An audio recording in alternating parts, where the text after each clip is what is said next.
Drop a comment below and let us know where you're watching from tonight. Maybe it's 2 a.m. and you're deep in the rabbit hole of prehistoric curiosity. Or perhaps you're somewhere between exhaustion and wonder, looking for something that feels real in a world that's forgotten how to breathe. You've found your tribe here at Simply About Earth. Go ahead, dim those lights, turn your screen brightness down until the glow feels more like firelight than interrogation. Let the modern world dissolve just a little, because tonight we're traveling somewhere older than Wi-Fi, older than worry, older than the very concept of hurry itself. This is your quiet corner of the internet, where we tell stories the way your ancestors would have wanted them told, slowly, symbolically, and surrounded by imaginary firelight. If you crave long, poetic storytelling about forgotten humans, buried gods, and prehistoric rhythms that still pulse beneath your skin, this might just become your new nighttime ritual. So settle in. This isn't just a documentary, it's a sleepcore history of what life really felt like before the first cities were even a whisper in time's ear. And if you'd like to support more slow, mythic storytelling for tired sapiens, a like and subscribe helps keep these ancient fires burning. No pressure, no algorithm panic, just quietly helpful. Now, let's begin. You wake before the sun does. Not because anxiety claws at your chest, not because there's a meeting that will drain your soul, not because some glowing rectangle screams demands from your nightstand. You wake because the fire beside you has shrunk to ruby embers, and someone needs to feed it before the cold seeps through hide and bone. The sky above stretches like a bruised canvas, deep blue fading to grey at the edges where night meets dawn. The air carries stories, ash and animal skin, wild herbs, and the mineral scent of dew on stone. You stretch inside a shelter made of bent willow and stretched hide, its walls breathing faintly with the wind, a living thing that moves with you, not against you. There are no clocks here, no shrieking alarms, but the rhythm of night fading into morning lives so deep in your bones it might as well be DNA. This isn't a rare camping trip or a weekend escape from reality. This is your life, and it has been the life of your ancestors for tens of thousands of years. It is around 10,000 years before the so-called Common Era.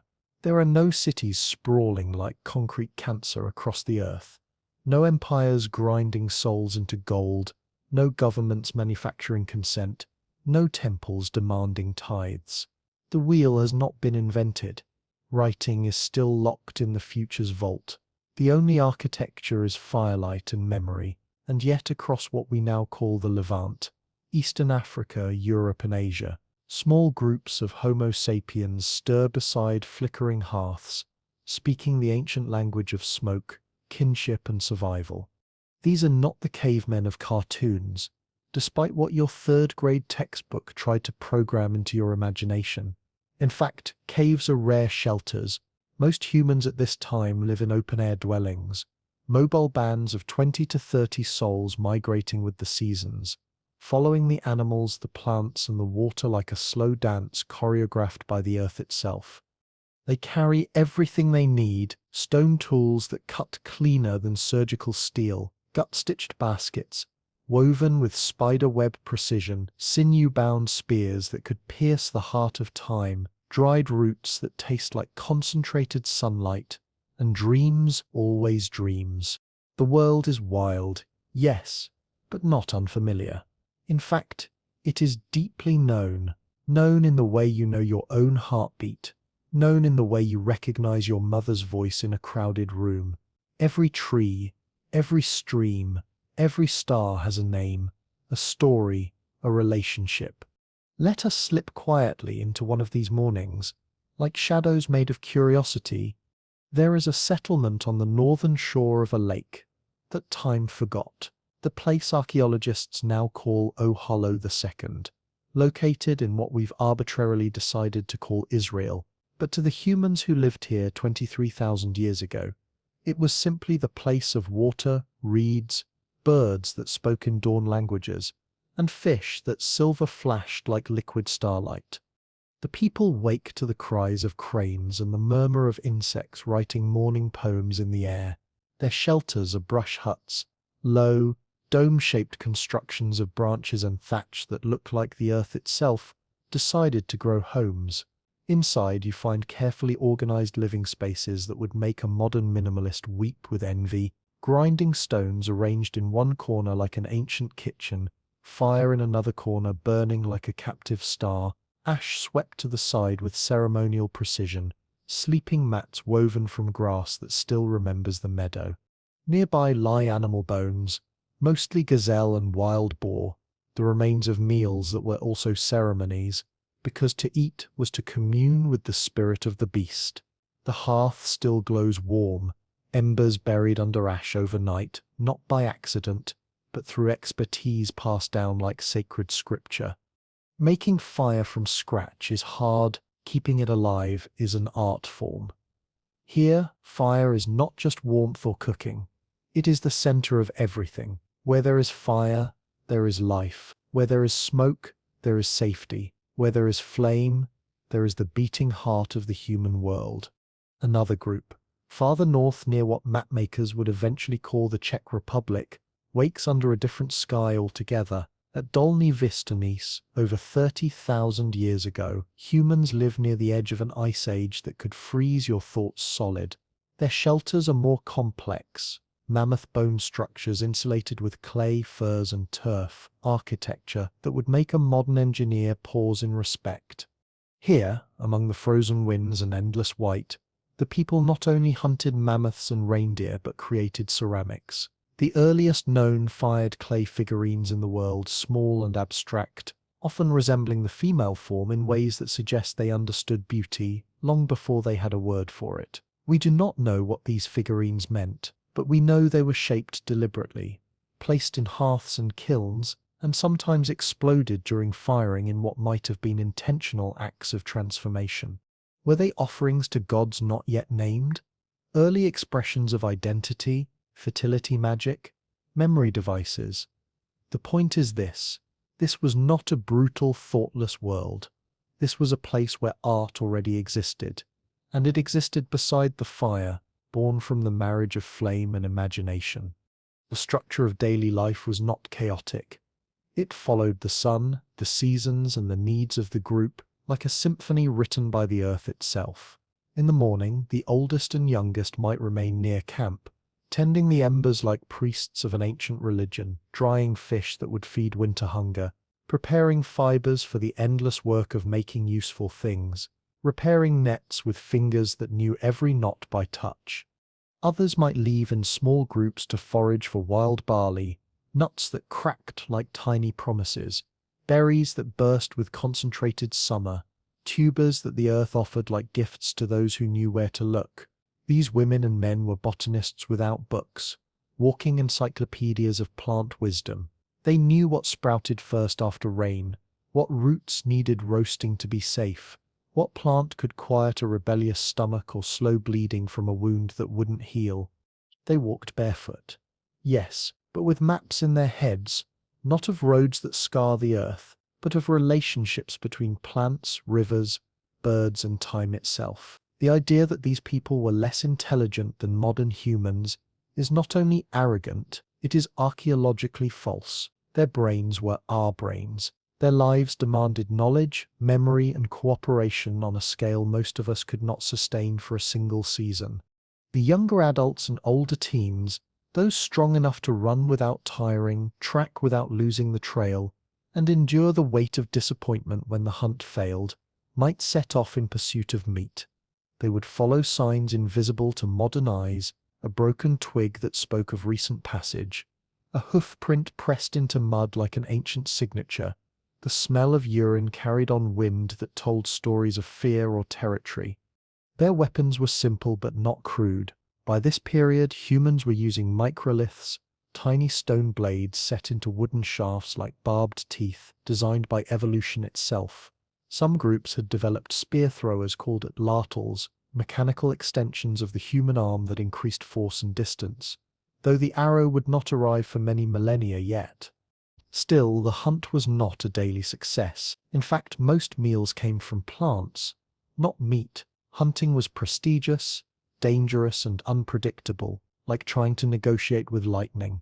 But when it worked, when the gods of chance and skill aligned, it fed the whole band and provided materials for tools, clothing, and shelter. Midday was for mending, drying meat into jerky that could survive the lean months, sharpening tools with the patience of meditation, passing stories to children who watched everything and asked questions about nothing, because they understood that learning happened through osmosis, not interrogation. There was no school, but learning was constant, through mimicry that bordered on magic, repetition that carved knowledge into muscle memory, small corrections delivered with love rather than judgment, and rituals that embedded wisdom in symbol and song. Children were not separated from adults in age-segregated institutions. They watched their parents nap flint and gut fish, learned which bark peeled easily, and which ants could bite through bone, absorbed the names of stars not as science but as story. This was a world without written language, but not without history. Memory was the sacred library of the group, and everyone was both librarian and book, keeper and kept.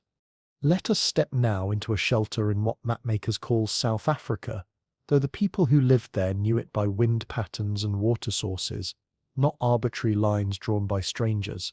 In Blombos Cave, around 75,000 years ago, humans etched geometric patterns onto pieces of ochre with the precision of master craftsmen. One piece displays a cross-hatched design, lines intersecting lines in deliberate order that speaks of minds capable of abstract thought. Another artifact, a shell bead, has a perfectly drilled hole for threading, evidence of jewelry, adornment, the human urge to make beauty from the raw materials of existence. These are not random marks scratched by idle hands, they are symbols, which means these people were already thinking abstractly, symbolically, maybe even spiritually. They knew how to transform the world into meaning, and meaning, it turns out, is what separates survival from living. We do not know what these symbols meant, but we know they were made with intention and shared with others. The beginning of culture, the birth of the idea that humans could create significance beyond mere existence. As evening returns like a familiar friend, the hunters drift back to camp, maybe with meat slung over shoulders, maybe with only stories about the one that got away, tales that will grow in the telling, until the mist gazelle becomes a legendary beast. The gatherers return with baskets heavy with roots and greens, hands stained with berry juice, faces tired but satisfied. Children play near the hearth, chasing insects that glow like tiny spirits, or shaping mud into figurines that might represent the animals they've seen or the people they love. There is no dinner table, no silverware gleaming under artificial light, but there is food shared communally, passed hand to hand with the understanding that what feeds one feeds all. There is warmth radiating from the fire and from the bodies pressed close together. There is breath visible in the cooling air, and there is the fire itself, now glowing again, fanned to life with bark and bone and the gentle breath of someone who understands that flame is a living thing that must be courted, not commanded. Around the fire, the group gathers in the oldest human formation, the circle. Someone hums a melody that has no beginning and no end, just like the day itself. Someone else taps a stick against stone, keeping rhythm with heartbeats and footsteps and the pulse of the earth beneath them. Someone begins to speak slowly, and the children quiet, sensing that the real day is just beginning. This is the true Paleolithic cathedral, the circle around the flame, where stories are born and reborn, where memory is made flesh, where the invisible world becomes visible through word and gesture, and the hypnotic dance of firelight. At sites like Dolny Vistonis, archaeologists have found bone flutes with finger holes precisely spaced to produce tones that fit modern musical scales. These people made music not for profit or fame, but for presence, for the simple joy of transforming breath into beauty. They likely danced, their shadows flickering on cave walls like ancient cinema. They mimicked animals with movements that blurred the line between imitation and invocation. They told origin stories that explain not just where they came from, but why they were here at all. They remembered their dead not with marble monuments, but with stories that kept the departed alive in the telling. They named the stars not with clinical precision, but with the poetry of people who understood that the sky was a story written in light. They may have entered trance states through rhythm, fatigue, or hallucinogenic plants, doorways to other worlds where they could speak with spirits or ancestors or gods who had not yet learned to demand worship. Whatever they believed, they enacted it together, not in temples built of stone, but under the infinite dome of sky, not on altars stained with sacrifice, but in the rhythm of breath and blood and the eternal dance between human and cosmos. Sleep would come slowly, not from exhaustion, but from satiation, the deep satisfaction of a day fully lived. The group would curl near the embers, wrapped in hides that still smelled like the animals they once were, lulled by the sound of breath and wind, and whatever stories remained unfinished, hanging in the air like promises to be kept tomorrow. There was no door to lock, no distant siren wailing urban anxiety into the night, but there was safety, not from solitude but from closeness, from being embedded every night in the same warmth, the same sounds, the same watchful eyes that had seen them through danger and joy, and the endless cycling of seasons.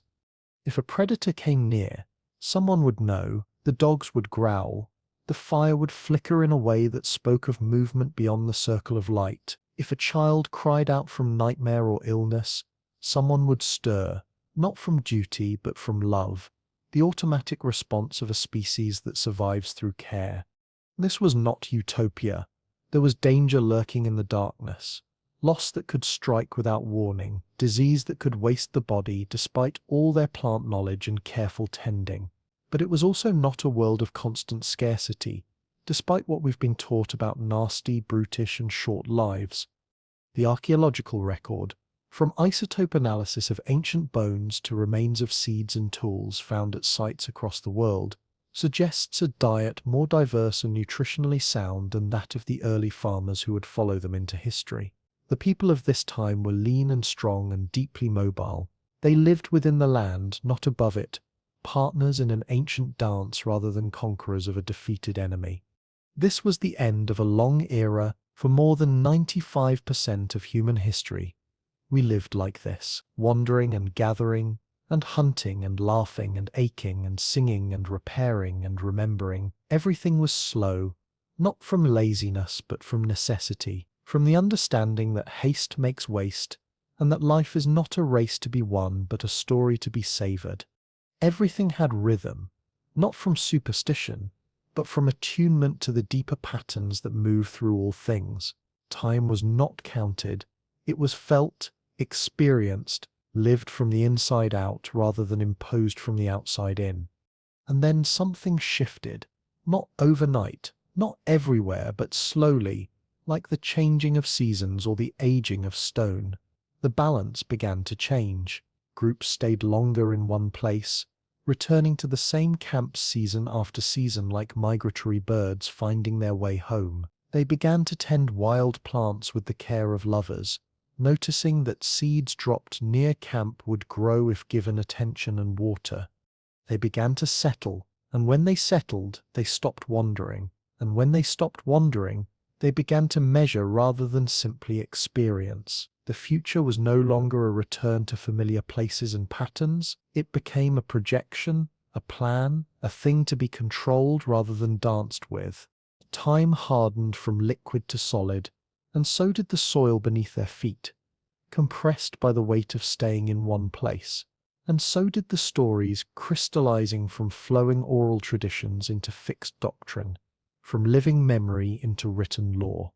But that transformation comes later in our tale. For now, in this moment, in this morning 10,000 years before cities scarred the earth, there is still only this, the smell of smoke carrying yesterday's dreams into today's possibilities, the taste of bitter root that connects tongue to earth, the warmth of another human beside you, skin to skin in the democracy of sleep.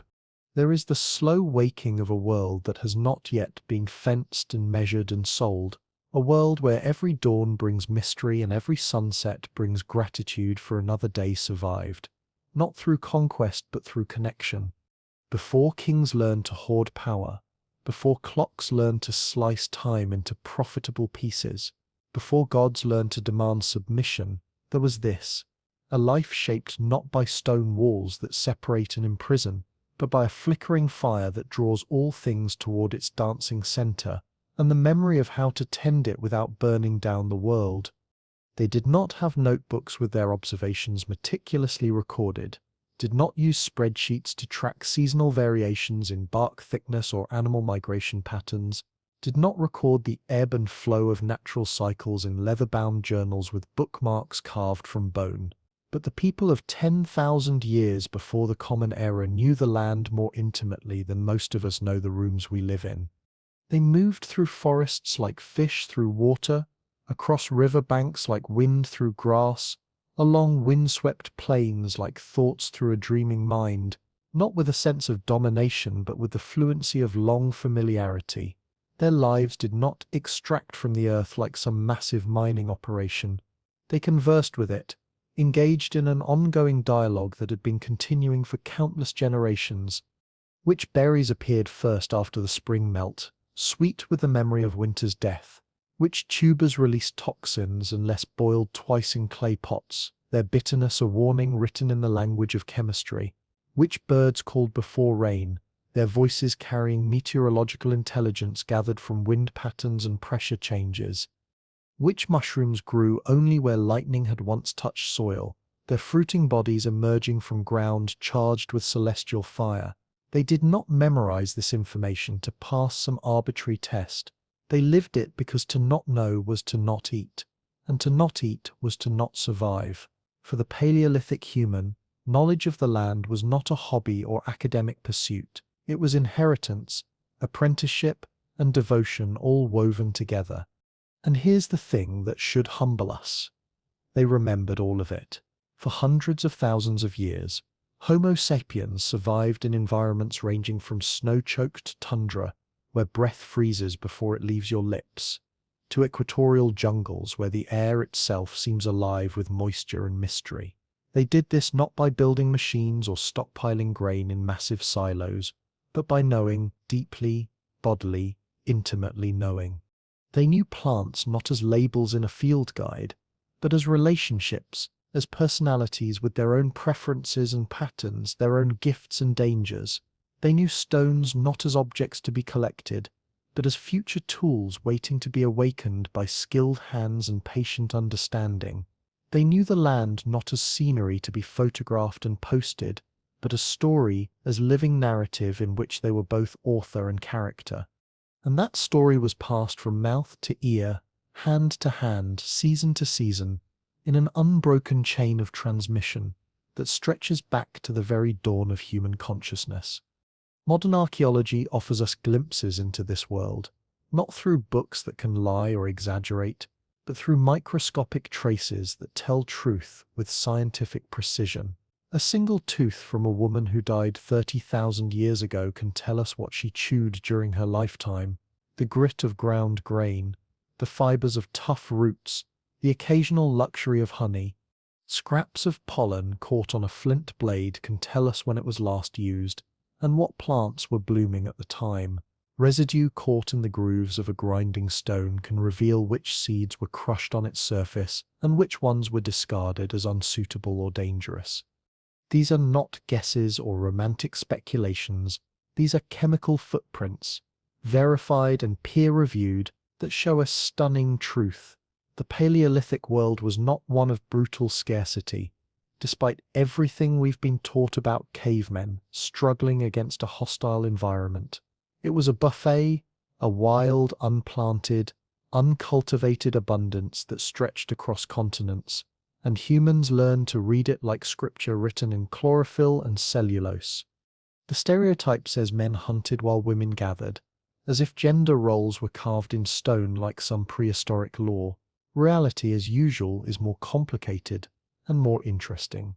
Yes, males often focused on larger game, particularly in environments where strength and coordination aided in bringing down animals that could feed the whole band for days. But women were not passive pickers of berries, domestic creatures confined to safe spaces while the men did the real work. They were the ecological anchors of the group, the walking libraries of plant wisdom. They knew where the edible plants grew. Yes, but they also knew which trees healed wounds when their bark was properly prepared, which roots induced vomiting to purge poison from the system, which barks numbed pain when the body screamed with injury or illness. They understood the seasonal choreography of plants, when to harvest before the seeds grew bitter with defensive compounds, when to dry leaves for winter medicine, when to follow bees to find the sweetness hidden in hollow trees. Their knowledge was not linear like a checklist or database. It was a living map, one you walked and sang and handed down to daughters and sons who would carry it forward into their own wandering years. Studies of dental calculus, the hardened plaque on ancient teeth that preserves like a time capsule, have revealed extraordinary details about what our ancestors put in their mouths. At sites like El Cidrón in Spain, humans who lived 49,000 years ago carried traces of yarrow and chamomile embedded in their teeth. These are not major calorie sources. You cannot live on yarrow and chamomile. They are medicinal plants, bitter and powerful, suggesting not just random consumption but intent, choice, knowledge of properties that could ease pain or fight infection. That our ancestors were already practicing what we now call herbalism, already understanding that plants could be allies in the ongoing struggle between health and disease. Other remains show traces of water lilies, which contain natural psychoactive compounds that can alter consciousness and open doors of perception. Were these chewed in rituals designed to commune with spirits, in pain management when injuries overwhelmed the body's natural defenses, in vision quests where young people sought guidance from the world beyond the visible? We do not know the specifics, but we know it was not random, and we know it was remembered, passed down through generations of people who understood that some plants fed the body while others fed the soul. Then there is the residue found on tools, chemical signatures that tell stories of intelligence and intention. A stone blade found in Border Cave in South Africa, dated to around 44,000 years ago, carried remnants of poison, a carefully prepared compound made from castor beans and other plant extracts. This was not accidental contamination. This was technology, complex biotechnology applied to arrow tips to increase their effectiveness in hunting. Someone not only knew which plants were toxic and in what concentrations, but how to concentrate those toxins, combine them with other substances, and apply them for specific purposes. That is chemistry, that is pharmacology, that is science grounded in generations of trial and error, storytelling, and careful observation. Much of this knowledge moved through women because they spent more time gathering, yes, but also because they were often the ones tending children who fell ill, nursing wounds that needed healing, preparing food that required knowledge of what was safe and what was dangerous. They observed the slow shifts in the living world while the hunters followed speed and muscle across the landscape. In modern forager societies like the Hadza of Tanzania or the Jewflish Hanzi of the Kalahari, women routinely identify hundreds of edible plant species. Their spatial memory is extraordinary. They can recall the location of specific trees across miles of seemingly identical terrain, return to them season after season like migrating birds following invisible highways written in the sky. Their knowledge is not stored in libraries or databases. It is a living, walking body of memory and wisdom that matches what we can infer from ancient sites scattered across the globe. The Paleolithic knowledge was carried in the body through rhythm and touch and taste and endless repetition, knowledge that lived in muscle and bone rather than in books that could be lost or burned. There is no single Paleolithic world, of course. The diets of humans living near the coast of what is now Japan looked very different from those roaming the interior of Europe. Climate, terrain, and available resources shaped countless local adaptations and innovations. But everywhere, across all continents and cultures, the pattern holds: a sophisticated blend of local knowledge, seasonal movement, and collective transmission. At Ohalo II in the Levant, archaeologists found traces of over 100 plant species, including wild wheat and barley, figs that burst with ancient sweetness, and acorns that required special processing to remove their bitter tannins. Some seeds were charred, suggesting cooking that could break down tough cellulose and make nutrients more available. Others were stored in carefully constructed caches, insurance against the lean times that could come without warning. These people were not stumbling around hoping to find food. They were managing the landscape with intention and intelligence. They harvested before seeds dropped and scattered beyond reach, gathered before rock could claim the bounty, processed and preserved with techniques that had been refined over countless generations. They knew, and their knowing was not theoretical but practical, not academic but visceral. Some anthropologists now argue that Paleolithic foragers practiced a form of proto-agriculture, not farming as we understand it, but tending, encouraging the growth of useful species through selective gathering, controlled burning of certain areas to promote new growth, and careful avoidance of over-harvesting that could damage future productivity. This interpretation is supported by evidence from Australia, where Aboriginal firestick farming shaped entire ecosystems for tens of thousands of years. Fire was not just warmth or defense against predators, it was a land management tool, elegant and effective and deeply rooted in ecological understanding that modern science is only beginning to appreciate. Controlled burns could clear undergrowth that competed with useful plants, create patches of new growth that attracted game animals, and maintain the kind of open woodland that provided both resources and ease of movement. This was not environmental destruction. It was environmental partnership, a collaboration between human intelligence and natural processes. And all of this astonishing embodied intelligence that could track animals across continents, predict weather patterns through subtle environmental cues, and maintain detailed mental maps of resource availability across vast territories, it was passed without writing.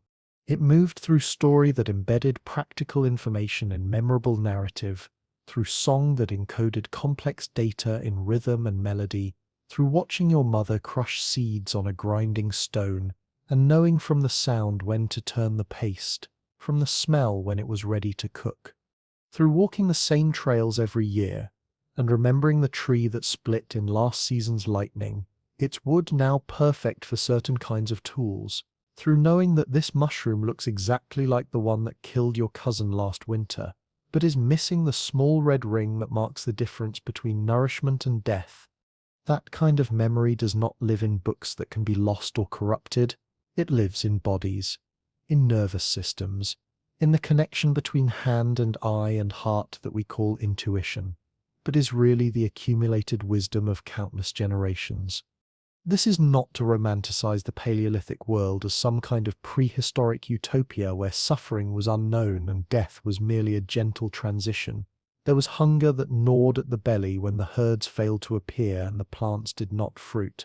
There was sickness that could waste the strongest body despite all their knowledge of healing plants and careful tending. There was death that came suddenly, and without warning, accident, predation, violence between groups competing for the same resources. Children died in numbers that would break modern hearts, and elders faced the end of their lives without the comfort of knowing their knowledge would survive in written form. But it is also important to say this: they were not ignorant. They were not stumbling through darkness, grunting and pointing and hoping for the best. They were tracking stars with the precision of astronomers, mapping rivers with the accuracy of engineers, sharing knowledge with the efficiency of the internet, managing ecosystems with the wisdom of people who understood that their survival depended on the health of the whole. Their encyclopedias were their elders, walking libraries of practical wisdom and cultural memory. Their search engine was the fire circle, where questions could be posed and answers could emerge from the collective intelligence of the group. Their university was the landscape itself, and every day was a seminar in the art of being fully human. Today, when we think of intelligence, we often mean abstraction, equations that describe reality without touching it, theories that explain without requiring experience, algorithms that process information without understanding meaning. We celebrate the mind that can manipulate symbols and forget the body that must navigate the world. But Paleolithic intelligence was situational. sensory and saturated in meaning that connected every thought to survival, every memory to love, every skill to the continuation of the people. To forget which berry poisoned or which root soothed was not just academic failure, it was a risk to your group's survival, a betrayal of the trust that bound you to your ancestors and your descendants. So they didn't forget, they remembered everything that mattered, and they told it again and again and again until it became the rhythm of their walking, the lyrics of their rituals, the shape of their tools, the very structure of their thoughts. The world was not wilderness to them, something to be conquered or escaped. It was relationship, kinship, home in the deepest sense. They were not strangers in a strange land, but natives of the only world they'd ever known, citizens of a community that included not just humans but animals and plants and stones and stars. And perhaps that is the strangest thing to realize from our vantage point 10,000 years in the future, that people with no written language, no cities, no schools, and no scientific method in the modern sense, still knew more about their local ecosystem than most of us know about our own backyard. That knowledge did not come from conquest or domination, it came from continuity, from reverence, from the patient accumulation of wisdom across generations, who understood that survival was not about being stronger than the world, but about being part of it. And it was carried every morning by feet on the earth that felt every stone and root, by eyes scanning trees that noticed every change in leaf color or bark texture, by hands reaching into soil that could read the moisture content and pH levels through touch alone, by people who had nothing in terms of material possessions and yet somehow knew everything that mattered for a life fully lived. They were not brutes waiting to evolve into us. They were not slow or dirty or grunting caricatures shuffling through a prehistoric wasteland. They were us, just barefoot and firelit and unburdened by asphalt and screens, by mortgages and meetings and the endless anxiety of artificial urgency. The myth of the brutish caveman is one of modernity's laziest stories, a bedtime fable we tell ourselves to feel superior, to justify our fluorescent anxieties and calendar slavery. It's a story that lets us believe that progress is linear, that each generation is automatically wiser than the last, that our technology has made us better rather than simply different. But the archaeological record tells a different story, one that should humble us rather than inflate our egos. The humans of 20,000 years before the Common Era were not aimless scavengers wandering through a hostile landscape. They were precision tacticians, ecological stewards, social innovators, and artistic engineers of survival who created beauty while living lightly on the earth. Let's begin with the hunt, because it is here that the popular imagination most often slips into fantasy. The word hunter conjures images of a lone man with a stone club, crouching in bushes like some primitive predator, waiting to bash the nearest animal into submission. But real Paleolithic hunting was cooperative, strategic, and technologically sophisticated in ways that would impress modern military planners. At Boxgrove in what is now southern England, humans living around 500,000 years before the present, that's 500,000 years ago, left behind more than just hand axes and stone scrapers. They left the shoulder blade of a horse with a clean puncture wound, evidence of a direct spear thrust delivered with surgical precision. This was not scavenging, not opportunistic feeding on animals that had died of natural causes. This was targeted hunting that required skill, timing, and teamwork. Move forward in time to Schöningen in present-day Germany, roughly 400,000 years ago, and the evidence becomes even more impressive. Here, archaeologists uncovered wooden spears more than 2 meters long, carefully shaped and balanced and weighted like modern javelins designed by engineers who understand aerodynamics. Their craftsmanship implies an understanding of physics that we're told these people shouldn't have possessed. One spear had a sharpened tip hardened by fire, the wood transformed through heat into something harder than bone. Others were carved from the base of spruce trees, where the grain runs straight and strong, the wood naturally resistant to breaking under stress. Nearby were the remains of butchered horses, their bones bearing cut marks that tell the story of systematic processing by people who knew anatomy better than many modern veterinarians. This was not random violence or desperate scrambling for calories. This was a planned ambush, executed with the patience of people who understood that hunting was about intelligence more than strength. A group had positioned themselves, likely near a watering hole where animals were vulnerable and predictable, and waited. When one frightened animal panicked, momentum carried the others along, and the humans struck with weapons that had been crafted weeks or months in advance, tested and refined until they could kill efficiently and humanely. These early humans had no metal, no motors, no GPS systems, but they had memory that stretched across generations, observation skills that could read the landscape like a book, and astonishing patience. They understood animal behavior not through textbooks and documentaries, but through generational watching that accumulated into wisdom. They could mimic bird calls so perfectly that the birds themselves were fooled, use those calls to locate prey or communicate across distances. They could read hoofprints in mud, like detectives reading fingerprints, determining not just what animal had passed, but when, how fast it was moving, whether it was injured or healthy. They knew wind direction and how it carried scent, understood water availability and how it shaped animal movement patterns, could predict herd migrations with the accuracy of people whose lives depended on being right. In cold regions, they tracked reindeer migrations across thousands of miles of tundra. In warmer zones, they followed wild boar and elk and even mammoth, giants that required not just courage but careful planning to bring down safely. The hunt was not constant.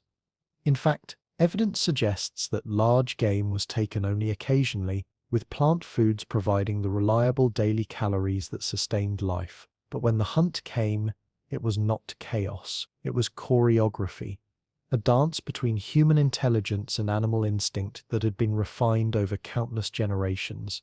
Around 40,000 years before the Common Era, something shifted in human technology. Tools became lighter, more specialized, more efficient.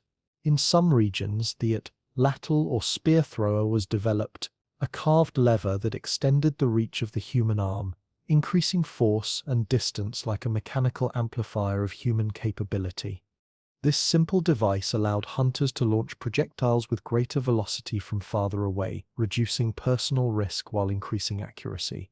The earliest known atlatl fragments date back more than 20,000 years, with widespread use appearing during the Upper Paleolithic, as communities shared innovations across vast distances. Soon after, in some areas came the bow and arrow, a revolution in range, stealth, and precision that changed hunting from close contact confrontation to long-distance communication between hunter and prey. These tools were not intuitive. You don't just pick up a stick and suddenly understand how to make a bow. They required design, testing, iteration, and teaching. The bow in particular relies on understanding tension and compression, elasticity and angle, the physics of stored energy released in controlled fashion, and it had to be taught. You do not invent a bow by accident, and you certainly don't master it through trial and error. Which means knowledge was not just personal property, it was cultural inheritance that moved through communities like a slow river of wisdom. Teaching was not just practical necessity, it was moral obligation. You taught your sibling to shape the spear point because their life might depend on it. You showed your cousin how to bind the sinew because loose bindings meant missed opportunities and empty bellies. You corrected your child's stance before they hurt themselves, not from authoritarianism but from love, from the understanding that survival was a community project, and everyone's skills mattered. But here is something that might surprise modern ears, especially those trained to believe that life before civilization was nothing but desperate struggle. Despite all the energy required for hunting and gathering and tool-making and moving with the seasons, Paleolithic people likely worked less than we do. Anthropologists studying modern foraging societies such as the Kang of southern Africa or the Aceh of South America consistently find that subsistence activities, the actual work of staying alive, takes around 20 to 30 hours per week. That's 4 to 5 hours per day, leaving the rest, for rituals, for socializing, for repairs, and for doing what modern economies would dismissively call nothing. Of course, survival required effort, but it was not the endless disembodied labor of post-industrial capitalism. It was embodied work, seasonal and communal, connected to immediate needs and visible results. Energy expended was followed by rest, not by more work designed to generate profit for distant shareholders. The world itself provided rhythm. When the sun got hot, you paused in shade rather than air conditioning. When the rains came, you shifted location rather than building drainage systems. When food was abundant, you preserved what you could and enjoyed the surplus. When it was scarce, you moved to where it was more plentiful. There were no emails demanding immediate response at midnight, no side hustles to supplement insufficient income, no artificial urgency manufactured by people who profit from your anxiety.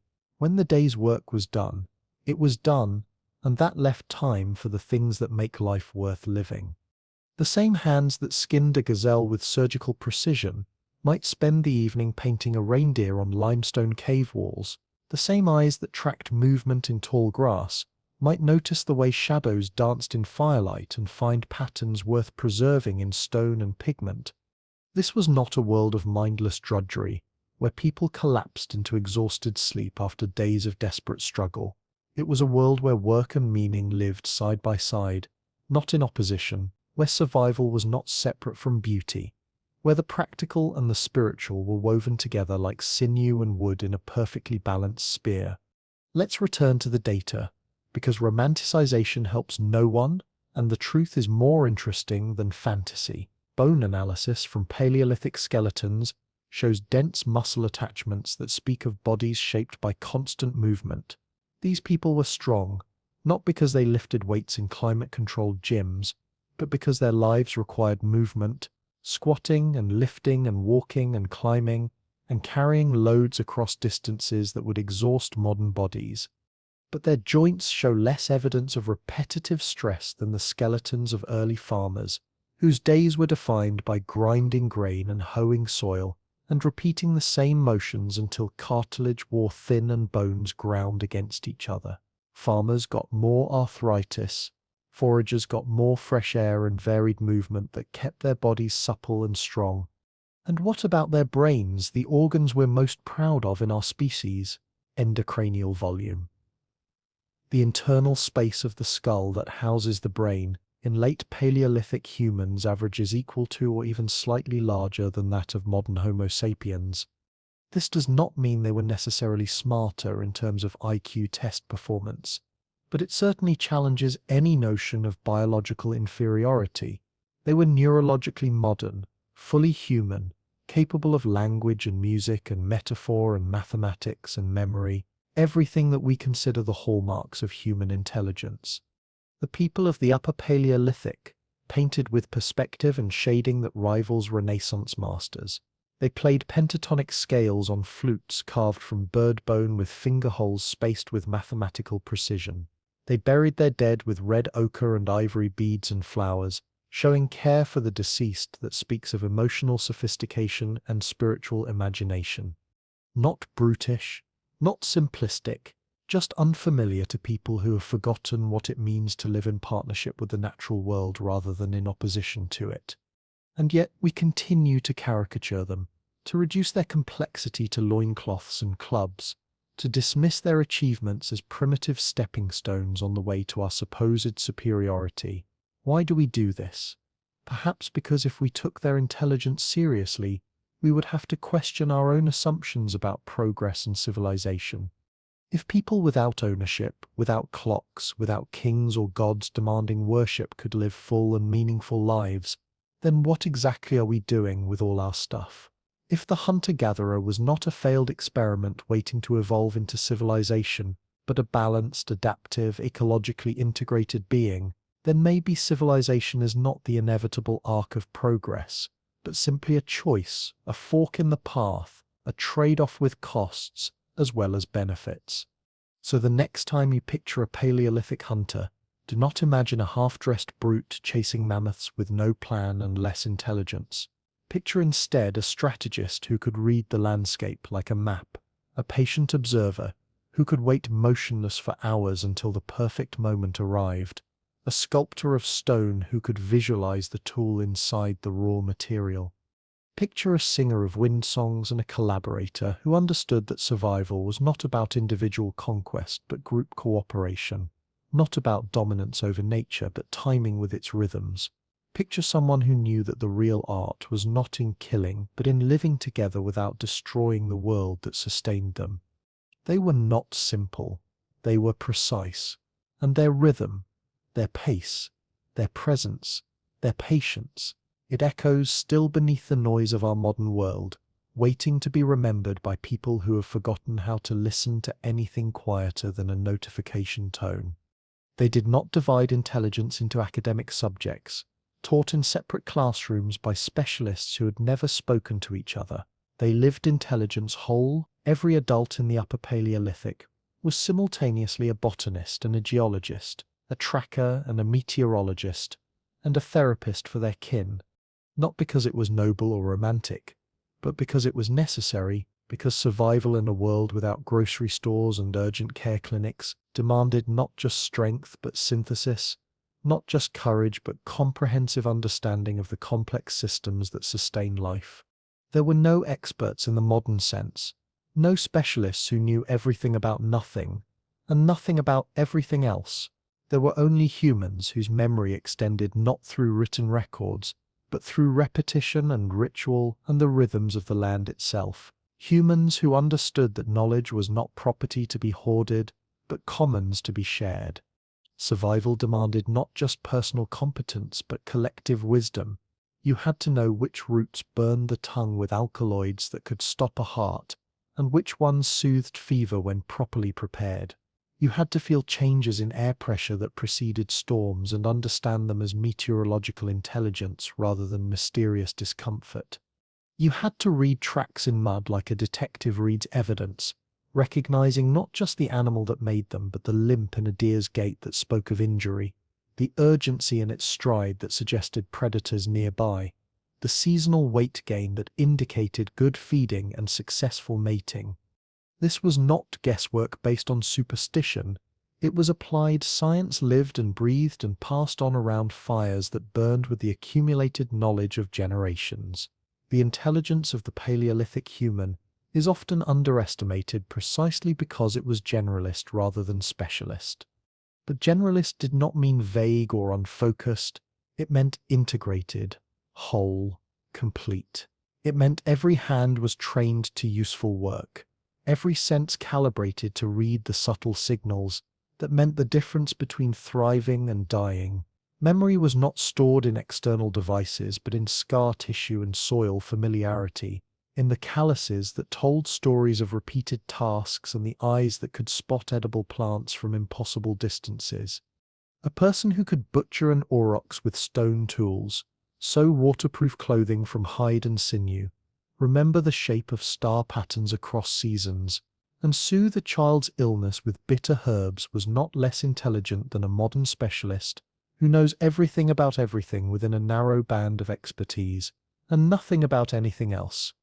They were more complete, more fully human in the sense that their intelligence was embodied, practical, connected to survival and meaning rather than abstract performance and competitive display. They did not need smartphone apps to remind them when berries ripen. They remembered because their lives depended on it, because forgetting meant hunger, because memory was not convenience but survival skill. And they passed this knowledge on not through textbooks that could be lost or corrupted, but through demonstration and gesture and metaphor wrapped in stories that made essential information memorable. The tools they made were not primitive in any meaningful sense. They were precise, elegant, perfectly adapted to their intended functions. Take the Levallois technique, named for a suburb of Paris where its products were first identified by archaeologists trying to understand the mines that made them. Emerging during the Middle Paleolithic over 200,000 years before the Common Era, this technique involved preparing a stone core so carefully that a single flake of predetermined shape could be struck off with one blow. This was not trial and error.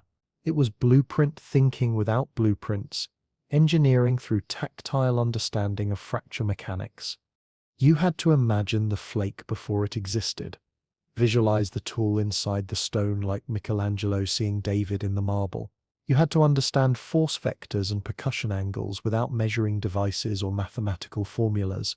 The process required forethought, symmetry, and deep knowledge of how different stones behave under stress.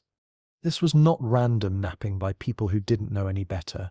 It was sophisticated technology that allowed for the mass production of standardized tools with predictable properties.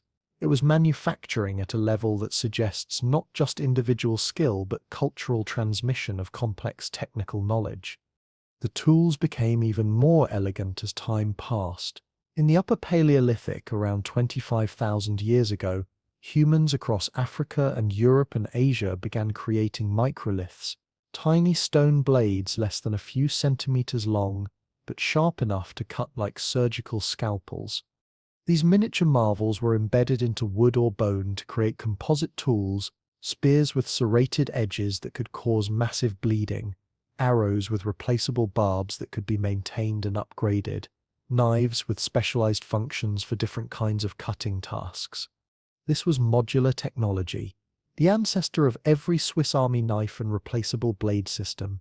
It showed understanding that function and form could be separated and recombined, that tools could be designed not just for immediate use but for repair and adaptation and improvement over time. At Katanga in the Democratic Republic of Congo, bone harpoons dating back more than 90,000 years were found embedded in the sediments of an ancient lakeshore. Their barbs were carved with mathematical precision, perfectly suited for fishing large freshwater catfish in deep water where nets would be useless. This was not opportunistic fishing by people who happened to be hungry. It was specialization based on detailed ecological knowledge that had been accumulated and refined across generations. You needed to understand the behavior of the fish, the depth and temperature of the water, the strength of currents and the timing of seasonal movements. You needed to know when they bred and where, when they fed and on what, when the water conditions would be optimal for the kind of fishing that could feed an entire group. The harpoons themselves required weeks of careful carving, patient work that was only worthwhile if you knew it would pay off in successful hunts. At Sungir in present-day Russia, around 34,000 years before the Common Era, 2 children were buried with more than 10,000 ivory beads that had been painstakingly carved and sewn into clothing that must have taken months to complete. Each bead was the size of a fingernail, perfectly round, polished to a shine that would impress modern jewelers. The precision and patience required to carve such beads implies thousands of hours of focused labor by people who were not working merely for survival. They were working for beauty, for meaning, for the kind of symbolic expression that separates humans from every other species on the planet. These were not people living at the edge of starvation, desperately scrambling for calories. They had enough surplus time and energy to create objects of pure beauty, to invest in the future by training children in complex technical skills, to think beyond immediate needs toward longer-term cultural projects. And at Gough's Cave in what is now Somerset, England, human bones were found with marks that tell a more complex story than simple cannibalism. Skulls had been shaped into cups with careful carving that preserved the brain case while removing everything else. Arms and thighs were etched with zigzag patterns that served no practical purpose. This was not mindless violence or desperate hunger, it was ritual practice, possibly tied to ancestor veneration or grief processing or some other form of spiritual expression that treated the human body as raw material for meaning-making even after death. The bones themselves became a medium for storytelling, a way of keeping the dead present among the living through transformation rather than simple burial.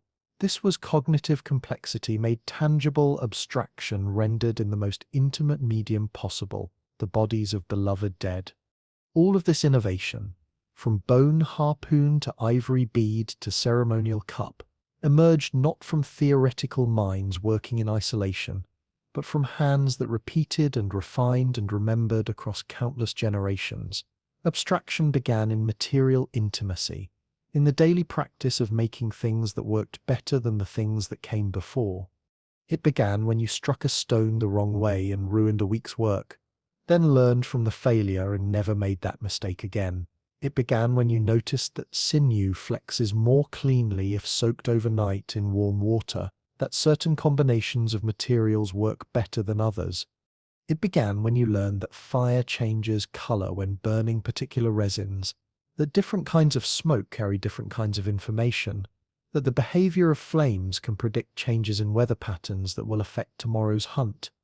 These were experiments repeated daily across the generations, each failure teaching lessons that could save lives, each success building toward innovations that could change the trajectory of human cultural evolution. The Paleolithic was a laboratory without walls, a university without books, where every family was a research institution, and every campfire was a seminar in the arts of survival and meaning-making. Music, too, was not absent from this world, though its ephemeral nature means it rarely survives in the archaeological record. But here and there, hints emerge that suggest our ancestors were creating beauty for its own sake long before they had words for concepts like art or entertainment. In Geisenklösterler cave in Germany, flutes made from vulture bone and mammoth ivory were discovered dating back over 40,000 years. The spacing of finger holes aligns with known musical scales, including pentatonic arrangements that suggest these were not random pipes but carefully tuned instruments. The makers understood acoustics, knew how pitch related to hole size and spacing, had experimented with different materials until they found ones that produced the sounds they wanted. The players had to understand breath control, finger coordination, the relationship between intention and sound that we call musicianship. Song requires syntax, the grammatical structure that turns random sounds into meaningful communication. Rhythm requires mathematical understanding, the ability to divide time into regular intervals and maintain them across extended performances.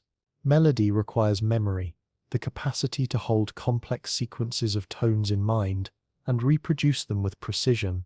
In every carved line and smoothed edge of these ancient tools, we see evidence of minds capable of abstraction, not abstraction as philosophical speculation divorced from practical concerns, but abstraction as process, as discipline, as the patient work of turning ideas into objects that could make life better. Paleolithic humans did not need to invent algebra to think mathematically. They practiced geometry in every thrown spear, calculated angles and trajectories in every hunting strategy, understood material properties not through chemical formulas, but through tactile memory that accumulated across lifetimes of hands-on experience. They knew how antler bends before it breaks, how bone shatters under different kinds of pressure, how a blade cuts more efficiently if the edge is flaked at a certain angle rather than just any angle. They understood leverage and fulcrum, tension and compression, all the principles that modern engineers learn from textbooks. But these ancient people learned from direct experimentation with the materials of their world.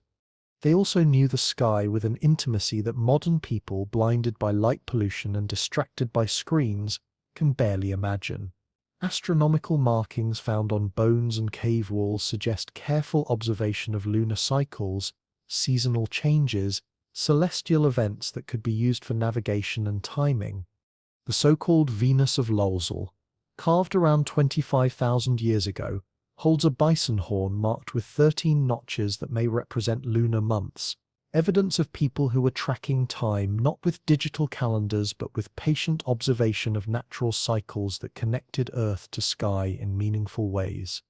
Other sites show tally marks aligned with solstices and equinoxes, suggesting that our ancestors were already practicing a form of astronomy that connected celestial movements to terrestrial events like animal migrations and plant fruiting cycles. They were not calendar makers in the modern sense, obsessed with mechanical precision and arbitrary divisions of time, but they understood duration through cycles, through watching and remembering and living in synchrony with patterns that connected the behavior of earthly creatures to the movement of heavenly bodies.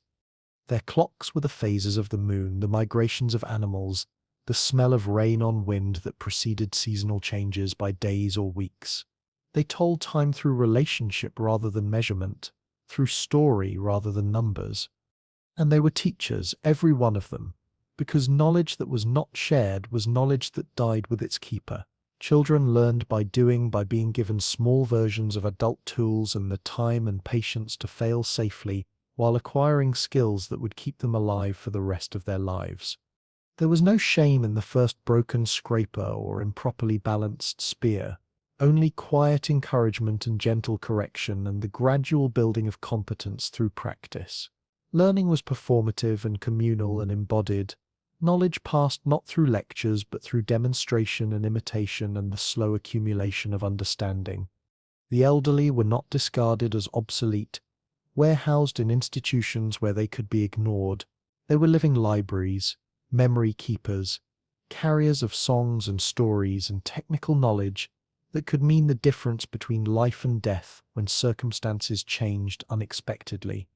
If you did not remember the story about the winter when the usual migration routes were blocked by ice, you might not survive when similar conditions returned. If you did not teach the story to younger people, your group might lose essential knowledge that had been accumulated across centuries of careful observation. What this means, and what modern minds often struggle to understand, is that generalist knowledge is not shallow or superficial, it is deep in a different direction, moving across what we now think of as separate disciplines without recognizing artificial boundaries between them. It connects stars to seasons, plants to illness, tools to story, survival to meaning, in ways that our hyper-specialized modern world has largely forgotten.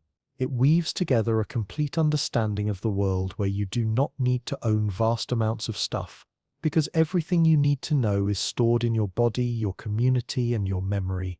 Paleolithic intelligence was not about abstraction divorced from practical application. It was about abstraction rooted in touch, in the daily engagement with materials and processes that had to work or people died.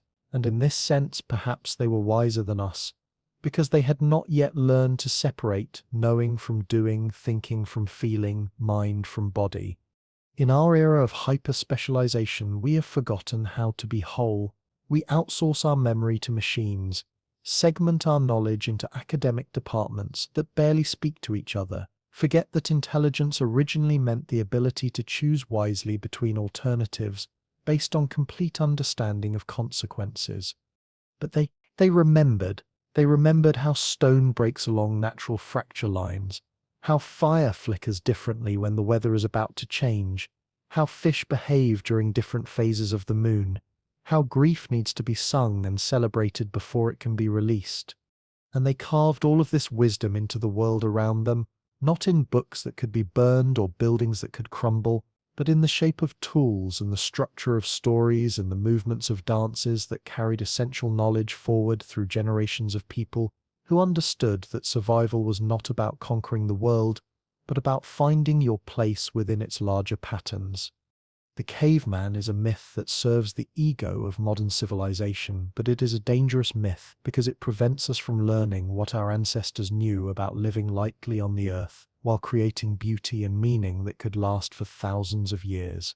The truth is both humbler and more inspiring. We are not the first intelligent humans, just the most disconnected ones, and the wisdom we need to navigate an uncertain future may be waiting for us in the patient voices of people who knew how to be fully human without destroying their world.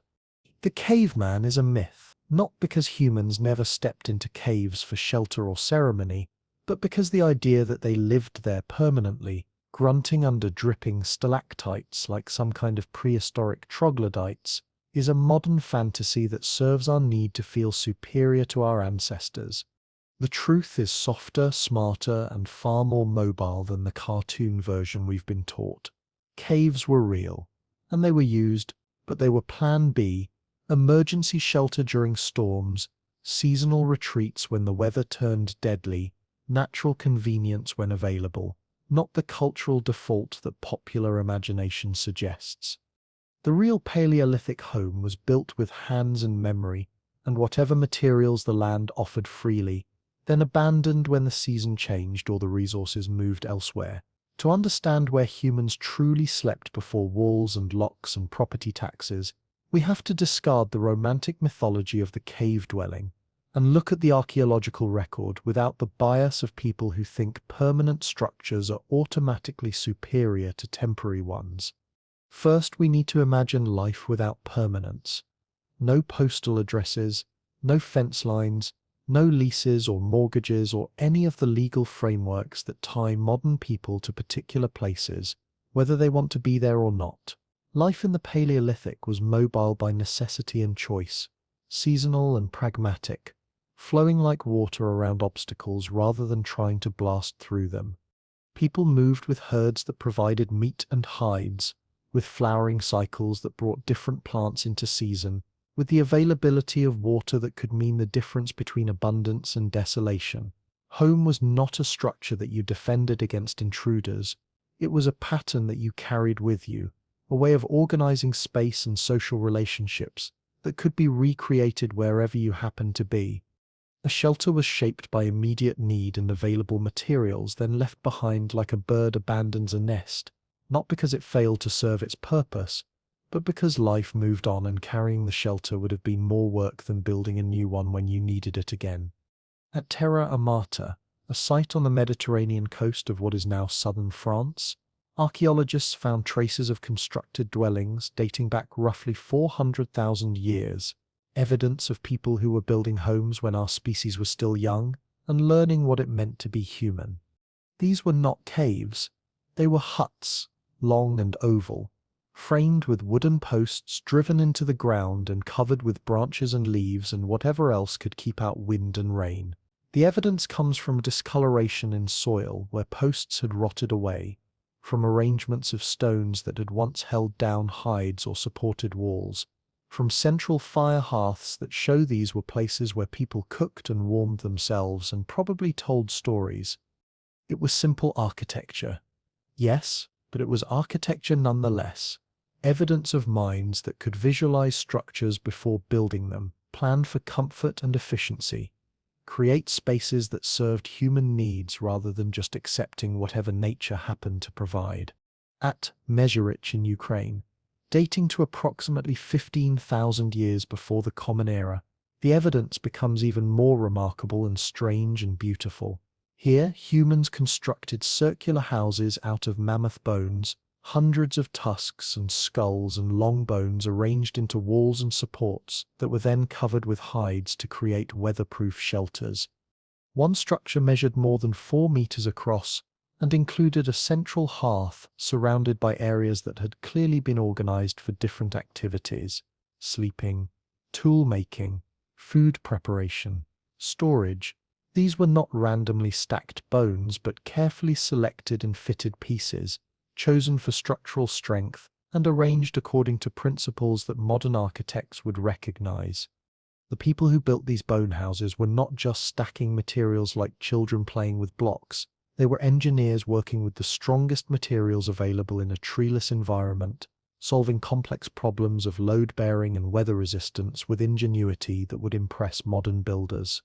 These shelters were not permanent in the sense of lasting for decades, but they were substantial enough to be used for extended periods, weeks or months at a time depending on season and resource availability. When the group moved on, the bones remained, evidence of people who could create sophisticated architecture and then abandon it without regret when it no longer served their needs. In the Pavlovian culture of Central Europe during the Upper Paleolithic, around 25,000 years before the Common Era, archaeological sites reveal a consistent pattern of human habitation that suggests these people had developed standardized approaches to shelter construction. Clusters of semi-subterranean dwellings were partially dug into low soil for insulation, supported by frameworks of timber and bone, and covered with sod or hides that could shed rain and snow while retaining heat from fires and bodies. These communities lived in environments so cold and open that trees were scarce and mammoths were abundant, so they adapted by using what was available. They dug down into the earth to conserve heat and take advantage of the soil's natural insulation properties. They used mammoth bones not as trophies of successful hunts, but as infrastructure turning the skeletons of giants into the frameworks of homes. They worked with ivory and antler and fire-hardened wood, creating architectural solutions that were elegant and effective and perfectly suited to their environment. This was not a culture of cave dwellers huddled in natural shelters. It was a culture of builders and innovators, people who could look at a landscape and envision ways to make it more livable without destroying its essential character. Unlike modern housing, which cuts violently into the land and stays put regardless of changing conditions, Paleolithic shelter adapted to its environment and left minimal traces when it was no longer needed.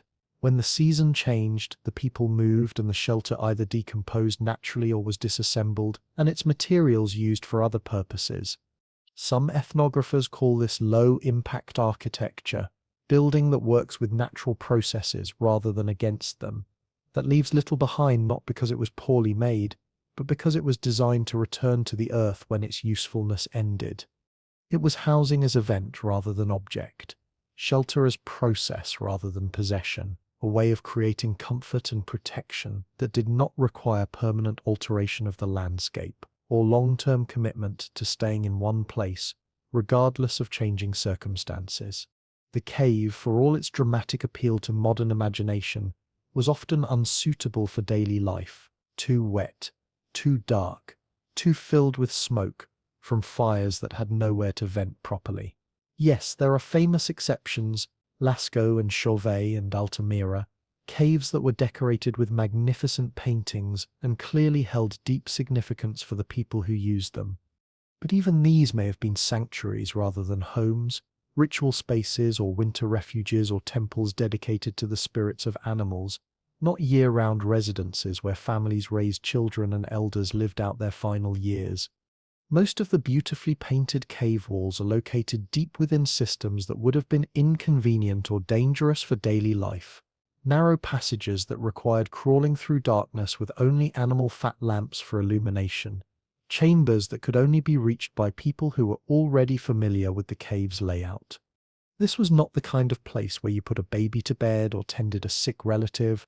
It was the kind of place where you went to meet something larger than yourself, to commune with ancestors or animal spirits or whatever forces govern the mysterious processes of life and death and renewal. The cave, in this sense, was temple rather than tenement, sacred space rather than secular housing, a place where the ordinary rules of daily life were suspended and different kinds of knowledge became possible. What Paleolithic people actually needed from their shelter was flexibility above all else, the ability to create comfort and protection quickly and efficiently, using whatever materials happened to be available in any given location. And that flexibility is exactly what their shelters provided. They used what was around them without trying to impose a single architectural solution on every environment. In forested regions, they bent saplings into dome frameworks and covered them with leaves and bark. In tundra areas, they used bones and hides and earth. In wetlands, they built elevated platforms that kept them dry above seasonal flooding. In some coastal regions, shell middens were recycled as building materials and windbreaks. Shelter was less about ownership and more about function. You did not decorate it to display wealth or status. You insulated it so you would not freeze to death when winter came early and stayed late. We know this not only from the structures themselves, many of which have left only the faintest archaeological traces, but from what surrounded them, fire hearths arranged in patterns that show where people cooked and gathered, waste disposal areas that reveal what they ate and how they processed food, tool caches that show where specialized activities took place. These were not empty shells where people merely survived the night. They were sites of fully lived life, places where children were born and raised and taught the skills they would need, where adults worked and planned and argued and celebrated, where elders shared the accumulated wisdom of lifetimes spent observing the world. You did not just survive in these shelters. You told stories that connected past to future, mended clothing that would protect you through the next season, invented lullabies that would help children sleep despite the sounds of night predators, picked lice from your partner's hair in acts of intimacy that bonded the group together.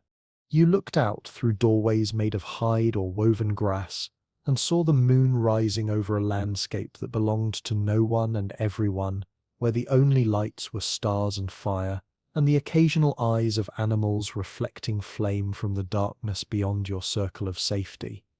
These were not McMansions designed to impress neighbors, they were memory nests, places where the accumulated experience of the group could be shared and preserved and passed on to the next generation. Paleolithic shelter was also modular in ways that modern architecture has forgotten. At many sites, archaeologists have found evidence of structures being built repeatedly in the same configuration, like reusable blueprints that were carried in memory rather than written on plans. Circular hearth at the center, sleeping areas arranged radially around the fire, entrance facing away from prevailing winds, tool-making areas positioned to take advantage of the best light. These were patterns rather than coincidences, cultural knowledge encoded in spatial design and transmitted through observation and imitation. The mobility of these homes should not be mistaken for instability or lack of planning. On the contrary, their very impermanence was what made them so resilient and adaptive. When floods came, you moved to higher ground. When herds shifted their migration routes, you followed them to new hunting areas. You were not trapped by mortgage payments or property taxes, not imprisoned by the sunk costs of permanent construction. You carried your knowledge rather than your possessions, and that knowledge included the ability to create comfort and shelter wherever you happened to be. The dwelling itself became less important than the people who knew how to build it.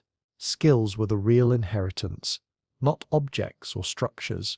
And when you returned to a place after months or years of traveling, when the berries ripened again or the salmon runs resumed, you found the familiar clearing and remembered the proper alignment and rebuilt not just the structure but the social relationships that made it home.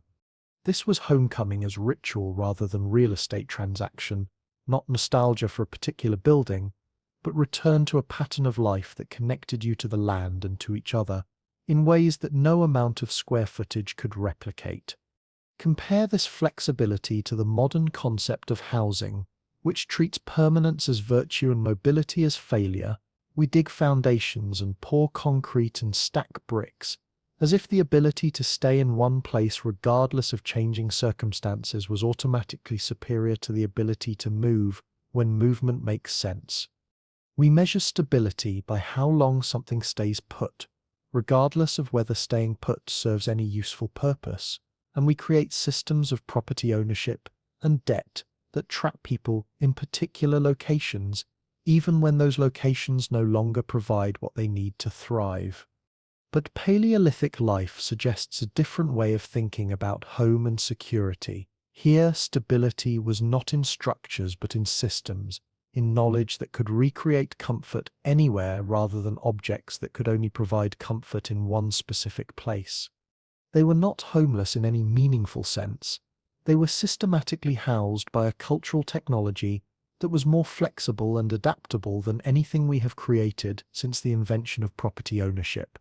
And yet, despite overwhelming archaeological evidence for sophisticated, flexible, intelligent approaches to shelter, the myth of the cave dweller persists in popular imagination, perhaps because it serves psychological needs that have nothing to do with historical accuracy.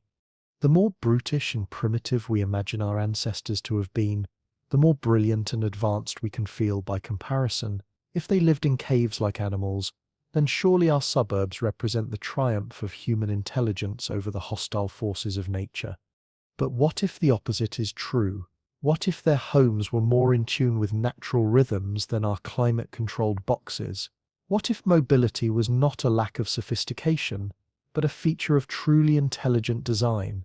What if owning nothing made them more free rather than less secure? Because their homes left such light footprints on the landscape, archaeologists have to work much harder to find and interpret the evidence. But when they do, what emerges is not poverty or primitiveness, but thoughtful, repeatable, responsive design that created human comfort while working with natural processes rather than against them.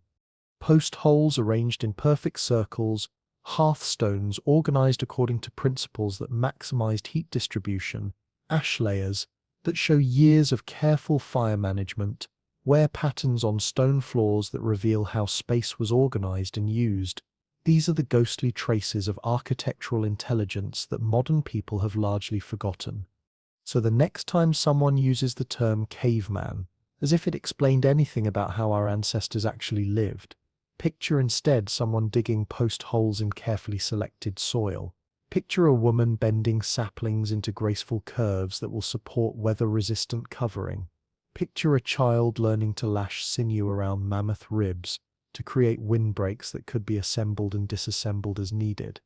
Picture hands that were not fumbling in ignorance, but shaping space with knowledge accumulated across generations, creating homes that were both practical and beautiful, temporary and meaningful, homes that could be carried in memory and recreated wherever life led, homes that lasted exactly as long as they were needed, and then returned to the earth without leaving scars. They slept before walls were invented, and they slept well, not because life was easy, but because they knew how to create safety and comfort and meaning without destroying the world that sustained them. And perhaps that is a kind of architecture that our permanently housed, permanently anxious, permanently indebted civilization could learn from. There were no calendars taped to cave walls, no school bells ringing at predetermined intervals, no grade levels separating children by arbitrary age categories, no flashcards with colorful shapes designed to accelerate learning according to external timelines. And yet somehow the species not only survived but thrived, more than survived, actually flourished for tens of thousands of years before the first city, before the first formal schoolroom, before the word childhood had been invented as a stage separate from the real business of living. In the Paleolithic world, time did not divide generations into competing categories. It wove them together like threads in a tapestry, where every color was necessary and beautiful. A child was not a student to be managed by professionals. A child was a shadow, a small and watching and endlessly curious echo, trailing behind older bodies, learning through rhythm and imitation and simple presence. This was parenting without clocks, education without curriculum, child rearing without the anxiety that comes from believing you can control outcomes through proper technique. And still the species remembered how to make tools and find food and create beauty and meaning.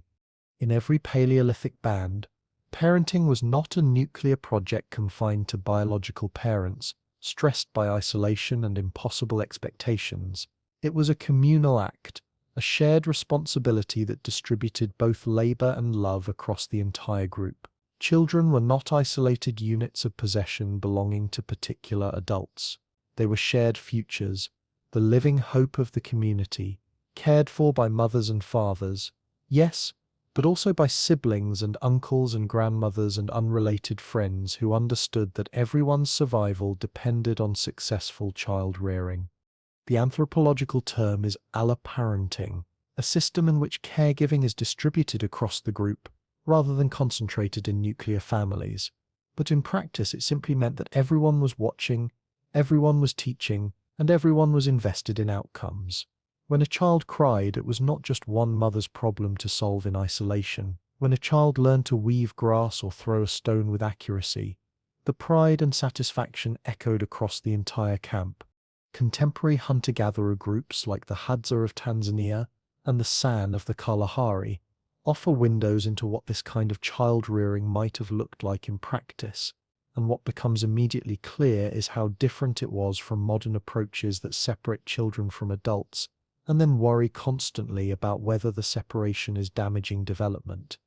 Among the Hadza, infants are rarely put down during their first year of life. They are carried constantly, skin to skin, exposed to all the sounds and smells and conversations of the adult world.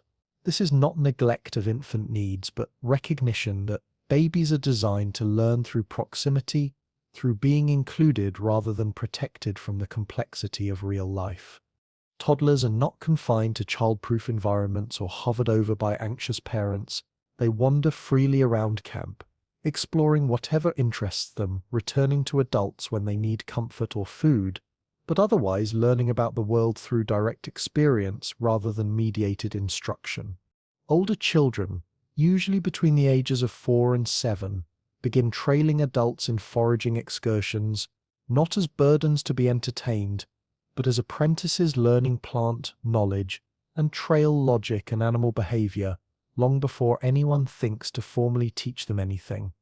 Among the San, storytelling around the fire serves as nightly education, an oral curriculum rich in metaphor and humor and moral instruction and survival information, all woven together so seamlessly that children absorb essential knowledge while being entertained by tales that connect them to ancestors and animal spirits, and the deep patterns that govern life and death. Children do not ask to be entertained because entertainment and education are not separate categories. They ask to understand, and they are answered by adults who remember what it was like to be small and curious and trying to make sense of a complex world. Archaeological evidence supports these ethnographic observations in ways that should make modern parents pause and consider what we might be missing. At multiple Paleolithic sites, the wear patterns on small tools suggest they were used by young or inexperienced hands, scrapers and blades and awls that bear the marks of learning, imperfect flake removals, and inconsistent pressure and hesitations in the knapping process. These are not mistakes to be hidden or failures to be ashamed of. They are childhood preserved in stone, evidence that children practiced alongside adults, learning fine motor skills and spatial reasoning and patience through participation rather than isolation. And the presence of healed injuries in skeletal remains of elderly individuals tells us something equally important about how these communities treated their most vulnerable members. At Shanidar Cave in present-day Iraq, a male Neanderthal over 40 years old, ancient by prehistoric standards, was found with severe cranial trauma, a withered arm, and evidence of blindness in one eye. He had survived for years with these impairments, which means someone had helped him, carried him when necessary, fed him when he could not feed himself, cleaned his wounds and tended his needs with patience and love. This was not an isolated case of exceptional compassion. Across Upper Paleolithic Europe and Asia, similar burials show signs of long-term survival, despite broken bones and degenerative diseases, and even amputations. The group did not abandon the weak or dispose of those who could not contribute to immediate productivity. They adapted, they included, they understood that everyone had value beyond their economic utility. This has profound implications for how we understand child rearing and human development more generally. The caregiving instincts that ensured species survival were not limited to the young, they extended forward into old age and backward into infancy, creating webs of mutual support that included everyone regardless of their current ability to contribute labor or resources. In a world without formal timekeeping, life was measured in seasons and skills acquired and relationships maintained rather than arbitrary chronological markers. You did not ask how old a person was. You asked what they knew, what they could do, how many winters they had survived, what stories they carried. Elders were not warehoused in institutions where they could be safely ignored by busy younger people. They were living encyclopedias, carriers of songs and stories and technical knowledge that could mean the difference between survival and extinction when circumstances changed in unpredictable ways. To raise a child in this world was to raise them in a living archive of human knowledge and wisdom, where learning happened through relationship rather than curriculum, through participation rather than instruction, through love rather than authority. Age segregation, which modern educational systems take for granted as natural and necessary, simply did not exist. A 6-year-old might spend the morning playing with an infant, learning caregiving skills through practice, then spend the afternoon sharpening sticks alongside their grandmother, absorbing tool-making knowledge through observation and imitation. In this intergenerational mix, knowledge transmission was fluid and multidirectional. Everyone was simultaneously teacher and student, expert and apprentice. There were no report cards measuring progress against arbitrary standards, but there were real consequences for not learning essential skills. If you did not learn which berries caused intestinal distress, you suffered the natural consequences of your ignorance. If you could not skin a rabbit properly, you wasted precious resources and went hungry. The stakes were higher than any test score. but the support was stronger than any syllabus. We know from ethnographic studies of contemporary hunter-gatherer societies that children in these environments often learn faster in certain domains than their modern counterparts, not in abstract academic subjects like algebra or literary analysis, but in environmental literacy that connects them directly to the world they inhabit. A Hadza child can name and identify dozens of plant species by age 10. They can read animal tracks like modern children read text messages, remember seasonal fruiting cycles that span years, mimic bird calls with accuracy that would impress professional birders. This is not innate genetic programming, it is knowledge acquired through exposure and practice and necessity. But this intelligence is holistic rather than narrowly focused. It connects practical skills to moral lessons, survival information to spiritual understanding, individual competence to group solidarity. Alongside foraging knowledge come stories about animal tricksters and ancestor spirits, lessons about generosity and reciprocity, and the importance of thinking beyond immediate self-interest. Among the San, the tale of the mantis and the moon teaches not just cosmological information, but humility and respect for forces larger than human ambition. The child who listens to such stories is not just learning mythology, they are learning how to be human in a world that includes both seen and unseen dimensions.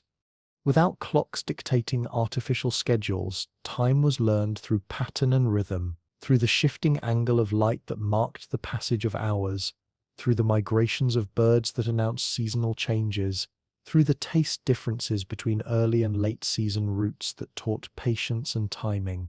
Children did not need to be told what time it was because they felt it in their bodies.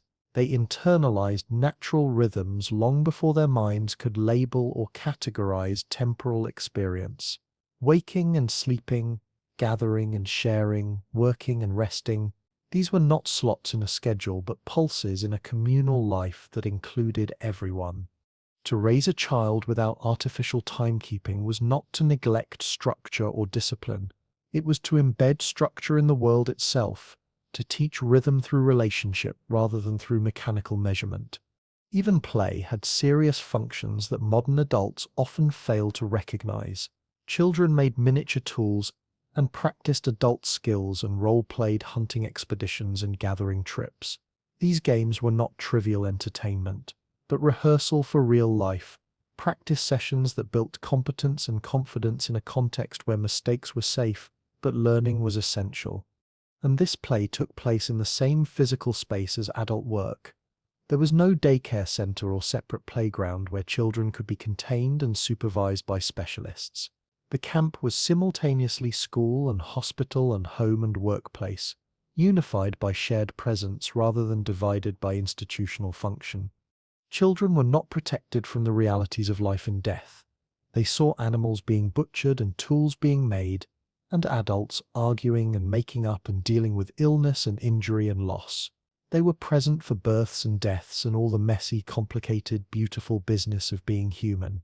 Small footprints found alongside adult ones at ancient burial sites tell us that children were included in funeral rituals. They witnessed grief and participated in ceremonies that helped the community process loss and maintain connection to ancestors who lived on in memory and story. Sometimes children themselves were buried with extraordinary care, their graves often show incredible attention and love, beads and ochre and carved figures that speak of communities that valued young lives and mourned their passing with the same intensity they brought to adult deaths. A girl buried over 34,000 years ago at Sungir in Russia was laid to rest with thousands of ivory beads sewn into clothing that must have taken months to create, a symbol of deep cultural investment in young people, evidence that children mattered not just as future adults but as complete persons deserving of respect and beauty. What all of this tells us is that Paleolithic parenting was not primitive or neglectful or harsh, it was profoundly human, responsive to real needs rather than imagined requirements, embedded in community rather than isolated in nuclear family stress. It did not rely on expert advice or parenting books or complicated theories about child development. It relied on proximity and attention and collective wisdom that had been tested across generations of successful child rearing. And it worked. It raised generations of humans who survived ice ages and megafauna extinctions and droughts and floods and all the other challenges that could have ended our species before it really got started. It raised children who became adults capable of creating art and music and technology and meaning while living lightly on the earth. We may not be able to return to this world of communal child rearing and natural rhythms, but we can remember what it knew about children and learning and the kinds of environments that allow young humans to flourish. That children learn best, not from instruction alone, but from immersion in adult life. That knowledge passed through relationship is more enduring than knowledge imposed through authority. That care, real, ongoing, interdependent care, is the true foundation of any culture worth preserving. So next time someone dismisses prehistoric childhood as primitive or underdeveloped, remember that it was not childhood without learning, it was childhood without walls, without artificial separation from the real world, without the anxiety that comes from believing you can engineer optimal outcomes through proper technique. It was life raised not by clocks but by kinship, not by curriculum but by curiosity, not by experts but by everyone who understood that the future of the community lived in the small bodies and bright minds of children who deserved nothing less than the full attention and love of the entire human world. When the sun sank beneath the ancient horizon, and the sky became a canopy woven from darkness and starlight, what emerged was not silence but a different kind of life, slower and closer, and more full of meaning than anything our electrified world has managed to create. In the year 10,000 before the Common Era, there were no electric lamps flooding the night with artificial day, no screens demanding attention with their hypnotic blue glow, no clocks ticking away the minutes towards sleep that would be interrupted by alarms set for tasks that someone else had deemed important. But there was fire, and where there was fire, there was story and song, and the quiet rhythmic rituals of remembering who you were and where you came from, and why any of it mattered. Night was not an interruption of productive activity, it was the soul of the day, the time when the real business of being human could begin, and the hearth was its pulsing heart, the gravitational center around which all meaning orbited. For the humans of the late Paleolithic, fire was not merely a tool for cooking food or providing warmth against the cold that could kill. It was a space, a structure without walls, a circle of safety and imagination that transformed a random patch of ground into the center of the human universe. The hearth anchored the night psychologically and socially and cosmologically. It was where individuals became community, where survival became story, where the day's experiences were transformed into memory that could last for generations. Archaeological remains from sites across Europe and Asia and Africa show that fire was central to daily life, and even more crucial to nightly life. Evidence of hearths that burned continuously for months or even years, tended by people who understood that flame was not just a convenience but a sacred responsibility. At Blombos Cave in South Africa, evidence of ochre processing dating back more than 75,000 years suggests not just utilitarian behavior, but symbolic expression, pigments that were possibly used to mark bodies and objects and ritual spaces, all illuminated by firelight that made colors dance and shadows move like living things. In this way, the night became not just dark but painted, transformed into a canvas where firelight and human creativity could collaborate to create beauty that served no practical purpose except the deep human need to make meaning from raw experience. Around the fire, people told stories, not the kind we know today, with neat narrative arcs and paperback endings, but layered oral tapestries, where myth and memory and warning and wonder were woven into something larger than entertainment. These were teaching stories and healing stories, and stories that helped process grief and fear, and the endless mystery of being alive in a world full of forces beyond human control. Firelight cast shadows that danced like animals, like ancestors, like gods, and in those moving shadows the child learned what it meant to be human, and the elder remembered why it mattered. Storytelling was not a hobby for people with too much time on their hands. It was a survival strategy, a way of encoding essential knowledge in memorable form and passing it along through generations of people who had no written language but perfect recall for things that mattered. Knowledge about predators and edible plants and weather patterns and moral codes was embedded in narrative that made abstract information concrete, universal principles personal, survival skills unforgettable.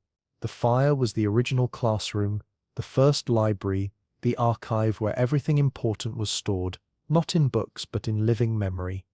But stories were not the only sounds that filled the darkness around Paleolithic hearths. Music drifted through the coals and sparks like smoke made audible.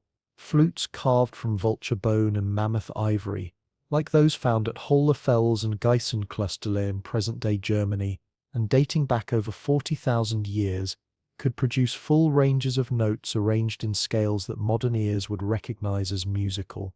Their holes were evenly spaced according to mathematical principles, their bodies curved for resonance that could carry across distances.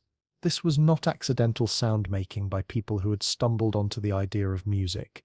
It was design, experimentation, the patient work of minds that understood acoustics and breath control, and the relationship between intention and beauty.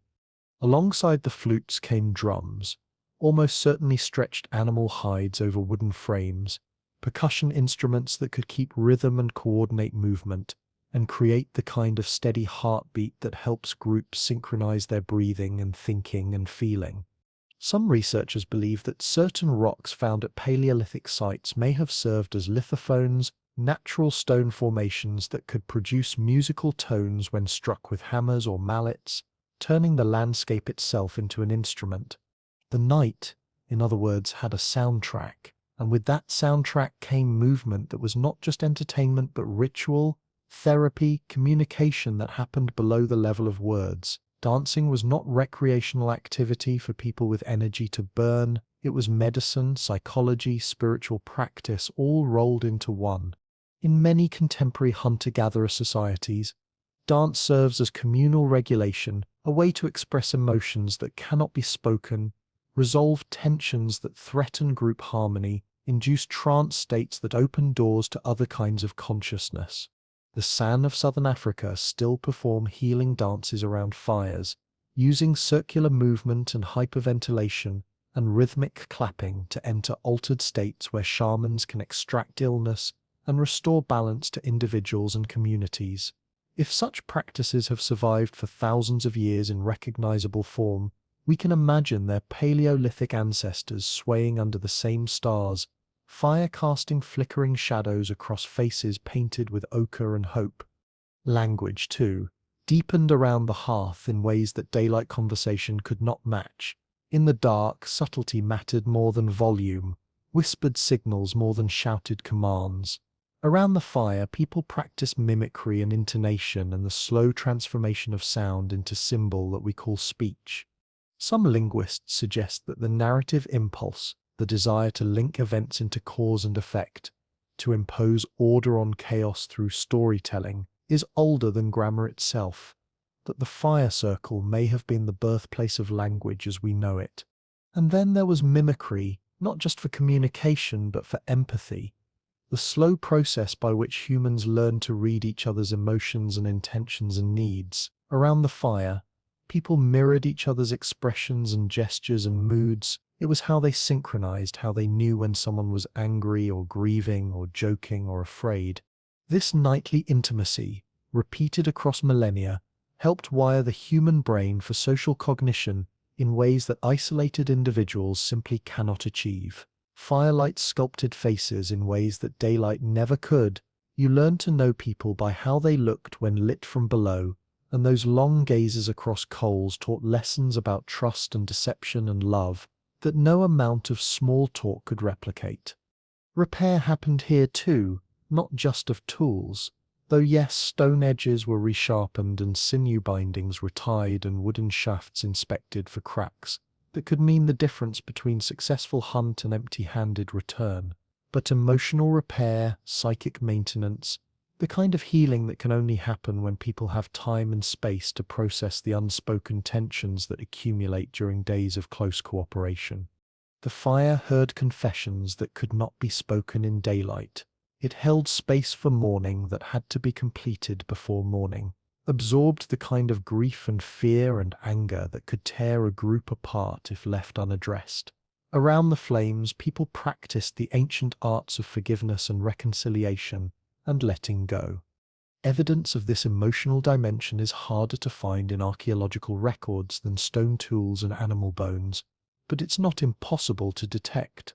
The hearths at sites like Dolní Věstonice in Moravia, dating back 26,000 years, are surrounded by artifacts that suggest not just subsistence activities but symbolic behavior.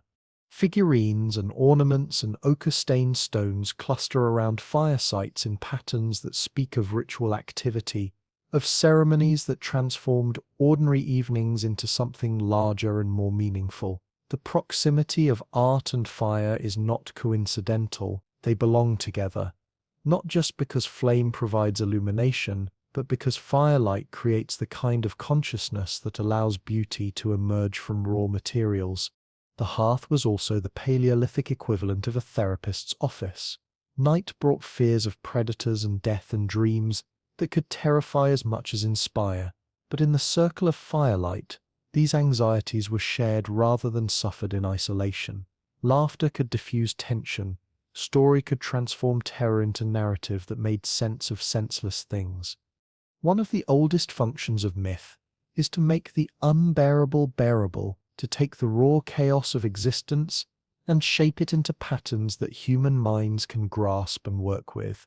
The fire did not banish darkness, it contextualized darkness, made it part of a larger story where light and shadow both had roles to play. This was nightlife without clubs or entertainment industry or any of the artificial stimulation that modern people use to avoid being alone with their thoughts. It was intimate and embodied and ancient in ways that connected people not just to each other but to something larger than human concern. There was no schedule, no programming, no agenda beyond the simple human need to be together, in the presence of something beautiful and dangerous and alive. The stars were not obscured by light pollution. The smoke from cooking fires rose straight into the Milky Way, creating a visual connection between earth and sky that reminded people of their place in a cosmos larger than tribal territory. And in that alignment, people felt themselves part of something that extended beyond immediate survival concerns. The fire was not just practically useful, but cosmologically symbolic, a piece of the sun brought to earth, a center that burned but did not blind. Children listened while adults spoke. Elders shared memories while middle-aged people sharpened tools and fixed broken equipment. The group oscillated between silence and speech, music and maintenance, laughter and contemplation. There was no program because none was needed. Time flowed with the flames, shaped by the natural rhythms of flame and breath, and the slow cycling between attention and rest. When the coals dimmed and people began to settle into sleep, it came not from exhaustion but from satisfaction, the deep contentment that follows a day fully lived and an evening fully shared. Sleep was not escape from consciousness, but return to a different kind of awareness, dreams that were often indistinguishable from the stories that had been told around the fire. Even the remains of ancient ash layers tell stories that modern people can learn from. Their consistency and depth and composition suggest repeated use, night after night, year after year. The hearth was rebuilt in the same place not from habit but from understanding. This was where the group became more than a collection of individuals, where survival became culture, where the human world was born fresh every evening. So when we ask what people did at night in the year 10,000 before the Common Era, the answer is not less than us, but more. They remembered each other in ways that screen-mediated relationships cannot replicate. Watched flames reflect in eyes that were not competing with digital displays for attention, turned fear into music and silence into connection. Theirs was not nightlife of noise and distraction, but of necessity and presence. It was not primitive entertainment, but essential human activity that connected them to ancestors and descendants, and the living world that sustained them all. The fire was not just the center of camp, it was the center of consciousness, the place where everything human, story and music and love and grief and hope, circled endlessly like planets around a star. By the time night settled across the plains and forests of the year 10,000 before the Common Era, fire had become more than just a source of warmth and light. It was the temporal anchor of human experience, the heartbeat that organized not just individual lives, but the entire structure of meaning that made survival worth the effort. Time in this world did not tick forward in measured units like some mechanical device. It spiraled slowly through cycles that connected the immediate moment to larger patterns of return and renewal. The moon waxed and waned in rhythms that could be trusted. The rains came and departed, according to laws that transcended human planning. Berries ripened and vanished in seasonal cycles that had been reliable for longer than anyone could remember. The Paleolithic mind did not separate time from place or ritual from rhythm. The world was a breathing organism, and at its warmest center was fire that flickered with the same pulse as human hearts. For nearly all of human history, time was not abstract measurement but lived experience, and fire was its most dependable metronome, embers that glowed through the night and reawakened at dawn, flames that punctuated meal times and story times and the slow transitions between waking and sleeping. The fire's rhythm matched the rhythms of bodies, flickering and steady, consuming and renewing, dying down and blazing up in cycles that mirrored breathing and heartbeat and the endless oscillation between rest and activity that defines biological existence. In archaeological terms, the long-standing hearths at places like Mezhirich and Dolny Vestornis show layered ash deposits that span generations. These were not temporary sparks lit for immediate convenience, but social anchors that connected individual lifetimes to something larger and more enduring. The same fire, tended and fed and respected for years and decades, became a form of cultural memory. Each flame contained the breath of everyone who had ever blown it back to life. Each ember held the warmth of every story that had been told in its light. But fire was more than chronological marker. It was metaphorical teacher, natural symbol that explained the deepest mysteries of existence without requiring abstract philosophy. A flame begins with breath, rises in power, consumes whatever feeds it, fades to coals, and eventually returns to earth as ash that enriches soil for new growth. To people of the Upper Paleolithic, this process was not incidental. It was instruction, a visible demonstration of the cycles that govern all life. Fire mirrored birth and growth and death and renewal in ways that made the invisible patterns of existence tangible and understandable. This is why the oldest art, from Chauvet Cave to Blombo's ochre carvings, is found in proximity to fire sites. Illumination was physical, yes, but it was also symbolic. Fire allowed minds to see connections that daylight obscured, to project meaning onto shadows that danced with the flames. In the circular gatherings around fire, groups found more than visibility. They found belonging, the kind of deep social satisfaction that comes from being seen and accepted and valued by people who know you well enough to love you despite your flaws. Modern neuroscience confirms what ancient people felt in their bodies. Studies of oxytocin release show dramatic spikes during shared storytelling and synchronized music, and the kind of mutual gaze that happens naturally around fires. These nightly rituals were not just social conveniences, they were neurological necessities, practices that fostered the ambient safety required for human nervous systems to relax and repair. Without this regular dose of social bonding, stress hormones accumulate to toxic levels, anxiety becomes chronic, depression becomes epidemic. The body begins to break down under the weight of isolation that our species was never designed to endure. Trauma regulation, too, was practiced around these ancient fires, though people had no clinical vocabulary for what they were doing. They instinctively understood that grief needed to be witnessed, fear needed to be shared, anger needed to be expressed safely before it could be released. The hearth was a pre-modern therapy session. It provided the warmth and safety and patient attention that allow wounded psyches to heal. The body released tension through movement and sound, and the simple comfort of being held by the group's attention. The emotional brain was soothed by flickering light and soft voices, and the kind of rhythmic stimulation that activates the parasympathetic nervous system. Nighttime around the fire was medicine. It was the daily practice of emotional regulation that kept individuals healthy and groups cohesive across the challenges of survival in an unpredictable world. This rhythm, repeated night after night across generations, became cultural memory. Stories were not stored in books that could be lost or burned, but kept alive in voices that passed them along through repetition and variation, that allowed essential information to adapt to changing circumstances while preserving core wisdom. The repetition was not flaw but feature. It embedded important knowledge into group consciousness through the kind of redundancy that ensures survival. The more often a tale was told, the more likely it would survive famines and migrations and the inevitable loss of individual memory keepers. Fire made time visible in ways that abstract calendars could never match. Each ring of listeners was a circle of timekeepers. Each story was a way of organizing experience into meaningful patterns. Each flame was a meditation on the nature of change and permanence.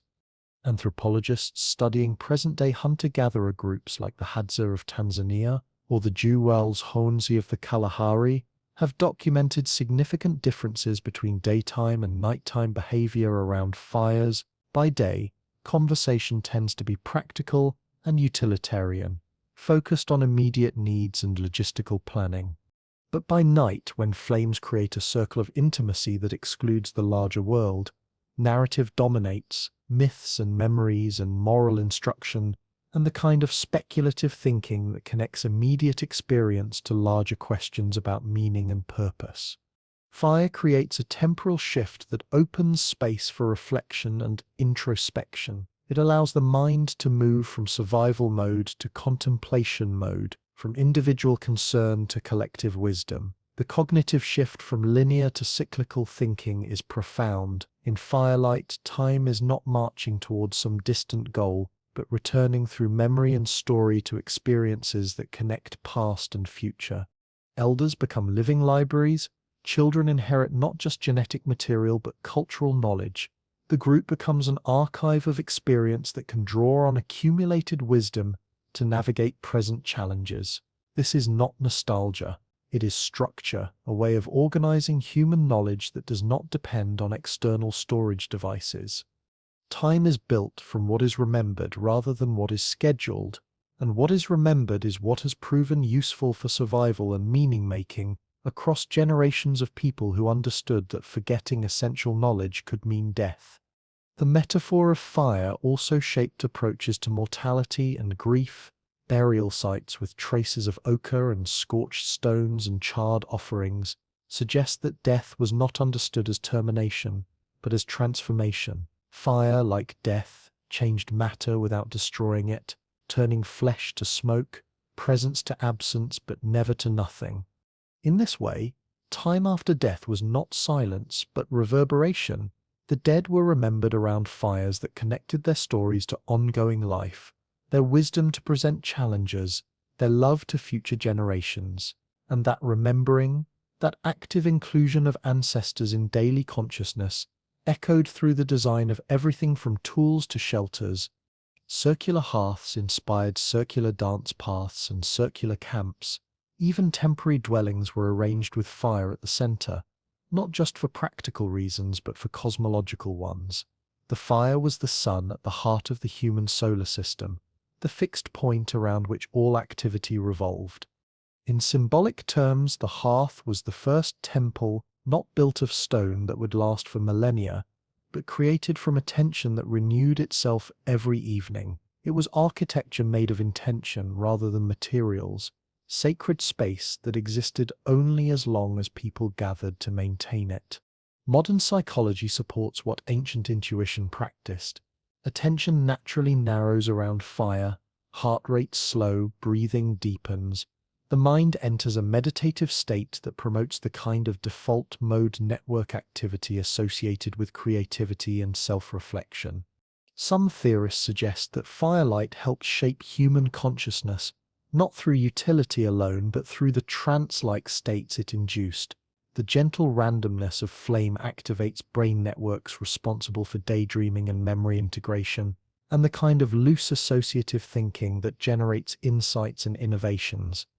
Fire, in this view, was humanity's first screen, not because it displayed information, but because it enabled the kind of relaxed attention that allows minds to make connections between disparate elements of experience. Through the lens of flame, people learned to see patterns that connected immediate events to larger cycles. They observed their own faces reflected in firelight and began to imagine inner lives, watched shadows dance, and developed the capacity for metaphorical thinking that transforms literal experience into symbolic meaning. Fire was the mirror of consciousness.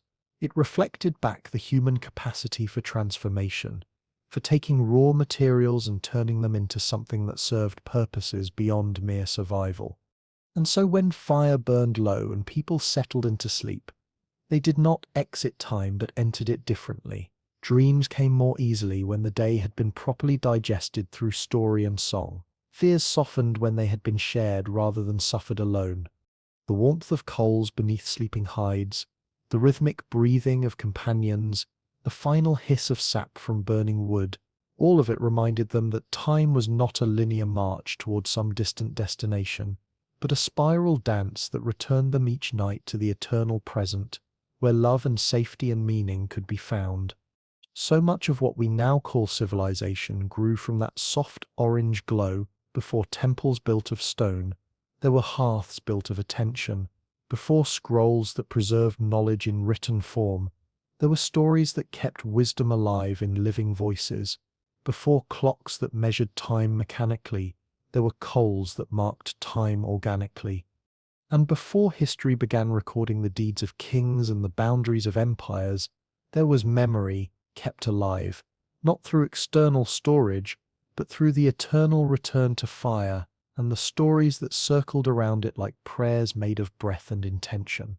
The fire was the axis of human experience, and everything that made life worth living, story and music and love and grief and the patient work of making meaning from chaos, turned around it endlessly, like planets orbiting a star that burns with the accumulated warmth of everyone who has ever gathered in its light.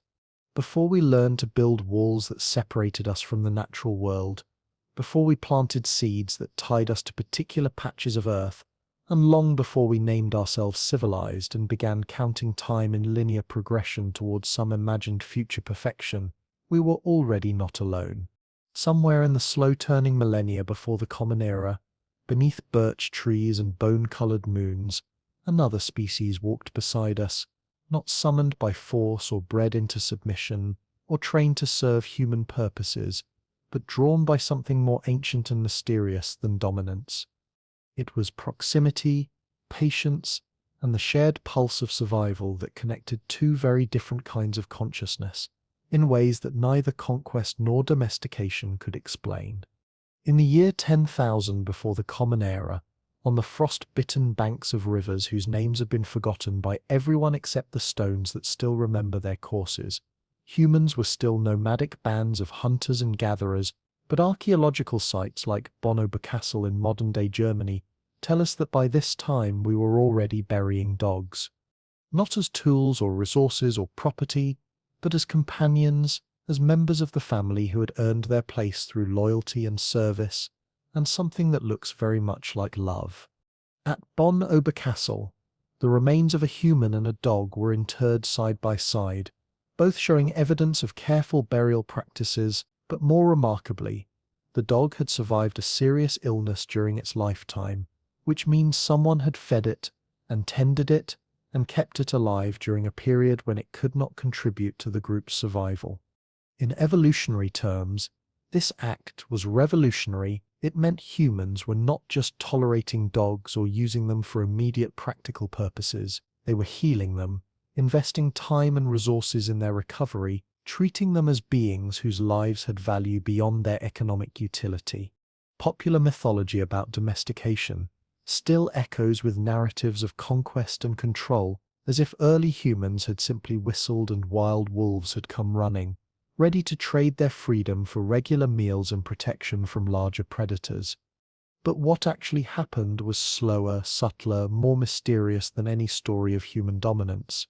Most likely, a population of wolves began frequenting the edges of human campsites, drawn initially by scraps and warmth and curiosity about these strange bipedal creatures who controlled fire and made tools. The less aggressive individuals, the ones whose temperaments allowed them to tolerate close proximity to humans without attacking or fleeing, were allowed to linger, to scavenge, to gradually integrate themselves into the daily rhythms of human life. Over many generations, natural selection favored the wolves who could coexist peacefully with humans, while humans in turn began to notice the benefits that these semi-domesticated animals provided. They warned of approaching predators, helped track wounded prey, provided warmth on cold nights when body heat could mean the difference between surviving until dawn and freezing to death. This was mutualism rather than domination, a co-evolutionary dance that altered both species in ways that neither could have achieved alone. Humans and dogs began shaping each other's development, creating feedback loops that transformed not just behavior but biology. Canine facial musculature evolved to produce more expressive, communicative faces that could convey emotional states to human observers, while humans, through mirror neurons and oxytocin release, became increasingly responsive to those expressions in ways that created genuine emotional bonds between species. Eye contact between a dog and a human, as modern studies have demonstrated, elevates bonding hormones in both animals. This was not just behavioral convenience or practical alliance, but biochemical synchrony that created the foundation for what we can only call friendship. To understand this relationship archaeologically, we need to look not just at bones and burial practices, but at the wear patterns on ancient canine teeth that tell stories of shared meals and mutual care, the isotopic signatures that reveal what these early dogs were eating, and how their diets came to mirror human diets. At sites like Pavlov in Siberia, remains show that dogs were being fed human food, meat scraps and bone marrow, and sometimes even cooked grains when agriculture began to supplement hunting and gathering. Their stomachs, like their social behaviors, began to adapt to this new relationship. This dietary shift is evolutionarily significant. Dogs began diverging from their wolf ancestors, not just through behavioral changes, but through digestive adaptations that allowed them to process human food more efficiently. We literally fed their evolution, creating new biological possibilities through the simple act of sharing meals. But more than food was shared in this ancient partnership. There is compelling evidence that dogs participated actively in hunting, using their superior speed and scenting abilities and pack coordination to help humans track and capture prey that would have been difficult or impossible to take alone. At some archaeological sites, tools and dog remains are found together in hunting contexts rather than just domestic areas. This suggests that dogs were not pets waiting by the hearth while humans did the real work, but collaborators who contributed essential skills to group survival. Their utility extended far beyond sentimental companionship. They were partners in the dangerous and uncertain business of staying alive in a world full of predators and competitors and environmental challenges that could kill the unprepared. And yet, this collaboration required something that pure utility cannot explain. It required trust, mutual understanding, the ability to read each other's intentions and respond appropriately. Dogs had to learn human signals and timing, while humans had to understand canine body language and capabilities. The leash, the kennel, the command voice.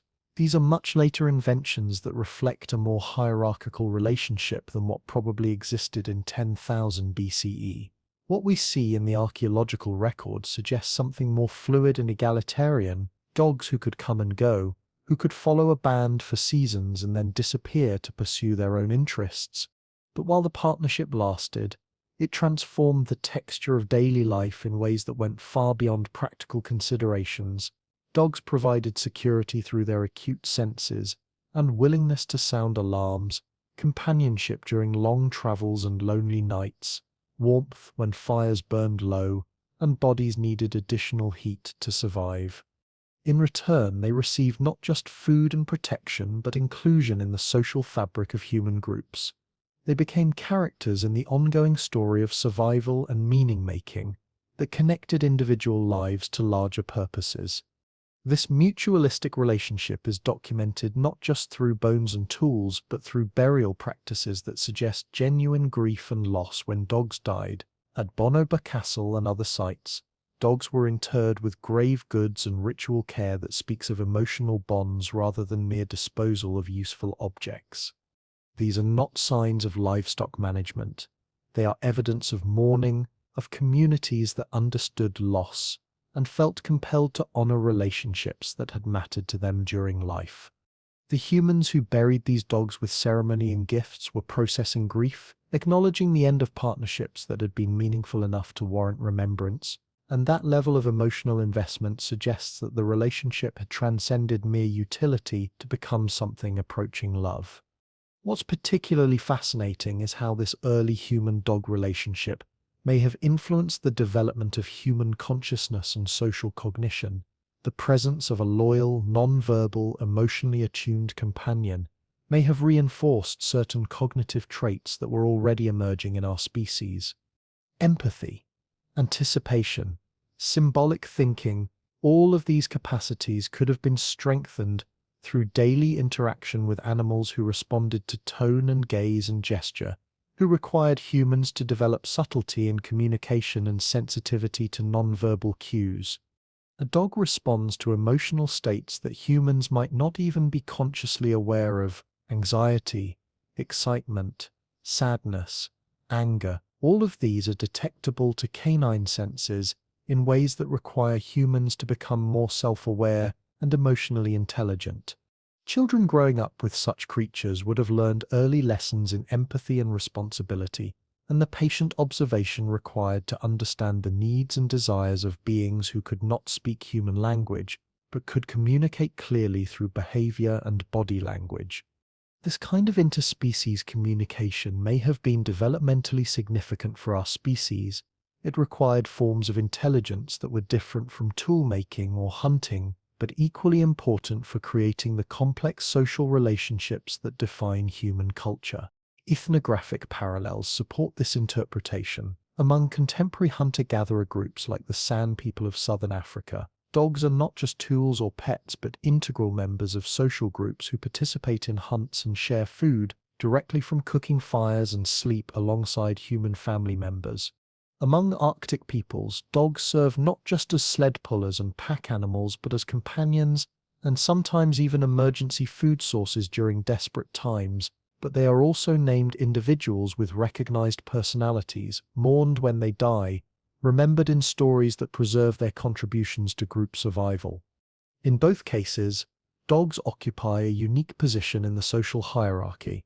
They are not quite human, but far more than mere animals, partners who bridge the gap between the human world and the larger community of life that sustains all existence. This relationship challenges simple narratives about human dominance over nature.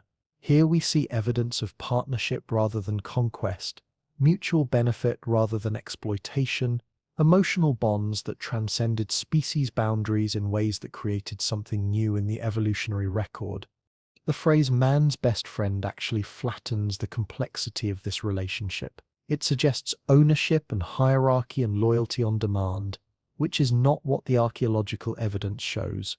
What we see instead is friendship, in the truest sense, voluntary association based on mutual benefit and genuine affection.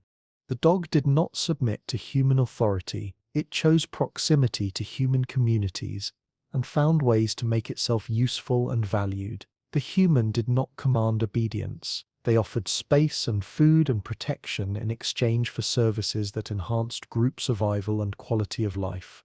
It is possible that this relationship was crucial for human survival during the challenging transitions of the late Paleolithic, during long migrations out of Africa, through Ice Age Europe, across the land bridges that connected continents.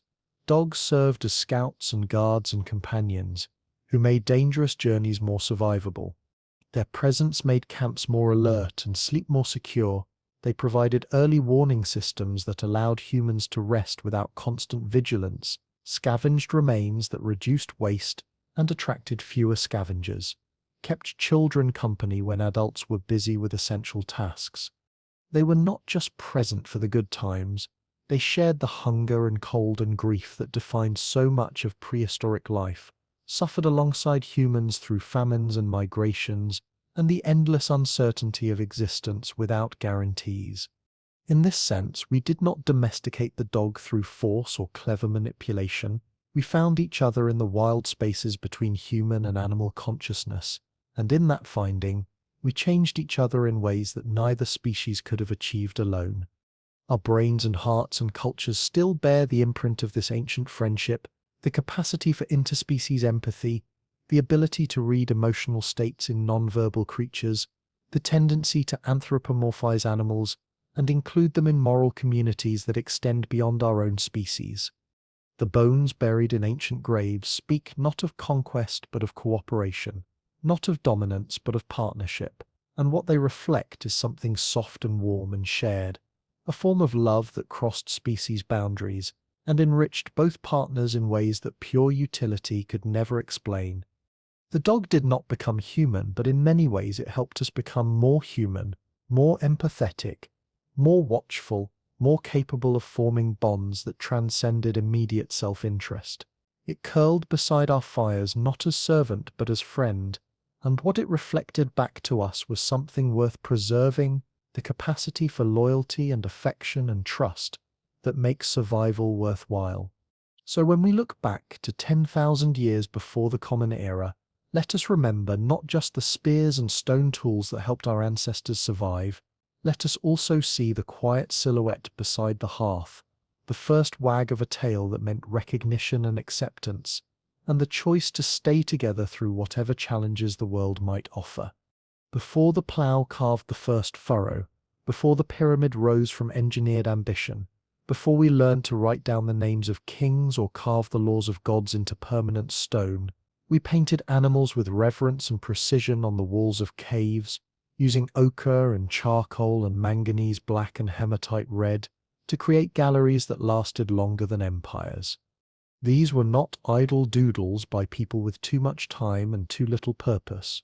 They were declarations of relationship, acknowledgements of power, attempts to capture something essential about the animal world that surrounded and sustained and sometimes threatened human existence. For thousands of years before agriculture domesticated the landscape and architecture domesticated space, the most sophisticated art humans produced was bestiary, galleries of creatures that galloped and charged and gazed across limestone walls with eyes that seemed to follow viewers through chambers, lit only by flames that made shadows dance like living things. Bulls with massive shoulders that could gore unwary hunters, deer with antlers that branched like river deltas, rhinos caught mid-charge with horn lowered for impact, horses frozen in motion that suggested the very moment before flight. These were not decorative objects, but sacred presences, beings that held power and deserved respect and careful attention. In the great vaults of Lascaux and Chauvet in France and the haunting depths of Sulawesi in Indonesia, we find evidence of minds that understood animals not as resources to be managed, but as teachers, guides, spirits, fellow travelers in the ongoing mystery of existence. Chauvet Cave, dated to around 30,000 years before the Common Era, contains some of the oldest and most sophisticated examples of representational art ever discovered. Here the walls pulse with lions and panthers and bison and mammoths, painted with shading and perspective and dynamic movement that rivals anything created by Renaissance masters. These were not naive attempts at documentation by people who didn't know how to draw. They were aesthetic achievements by artists who understood light and shadow and proportion and the ways that two-dimensional surfaces could be manipulated to create illusions of depth and movement. Lascaux, created around 17,000 years before the Common Era, offers even more elaborate scenes, horses that seem to gallop in herds, a massive black bull that dominates the viewer's attention with its presence and power, detailed studies of individual animals that show intimate knowledge of anatomy and behavior. In one of the most mysterious panels, we see what appears to be a bird-headed human figure beside a wounded bison, one of the few depictions of human form in Paleolithic art, and a hint that the relationship between human and animal consciousness may have been more fluid and complex than modern categories suggest. This hybrid figure, part human, part bird, appears not as hunter or conqueror, but as participant in some larger drama, member of a spiritual ecology where transformation between species was not just possible but natural. The paintings in Sulawesi, on the other side of the world, echo these same themes in ways that suggest universal human preoccupations. One panel over 40,000 years old shows what may be the earliest known narrative scene, with human-animal hybrids engaged in what looks like a hunt, but may have been something more ceremonial or spiritual. The figures are elongated and surreal and clearly symbolic rather than realistic. Some have tails, others wear what appear to be masks or headdresses with animal features. These are not documentary illustrations but mythological representations, stories told in pigment about relationships that transcended the boundaries between species. Why did early humans invest so much time and energy and artistic skill in representing animals rather than landscapes or human figures or abstract patterns? And why did they often paint deep inside caves, in chambers that were difficult and dangerous to reach, spaces that clearly were not domestic but sacred? These were not art galleries in any modern sense. There were no torches mounted on walls, no clear pathways for viewing, no signs of regular habitation. What we find instead are narrow passages that required crawling through darkness with only animal fat lamps for illumination, chambers that could only be accessed by people who were already familiar with the cave's dangerous geography. One theory suggests that the act of entering the cave was itself symbolic, a return to the womb of the earth, a descent into unconscious realms where different kinds of knowledge became possible, a ritual passage that transformed ordinary hunters into something more like shamans or priests. The flickering light of torches would have animated the painted animals, making them appear to move and breathe and watch the humans who had come to visit them in their stone sanctuary.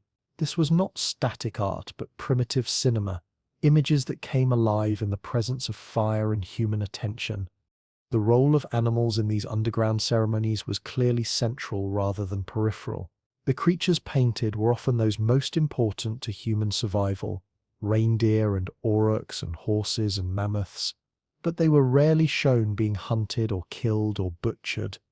Instead, they appear majestic and untouchable and powerful, as if the act of painting them was not about domination but about communion, not about asserting human superiority, but about acknowledging animal wisdom and asking for permission or forgiveness or blessing. This interpretation gains support from the prevalence of the rheanthropes, beings that combine human and animal characteristics in ways that suggest fluid boundaries between different kinds of consciousness.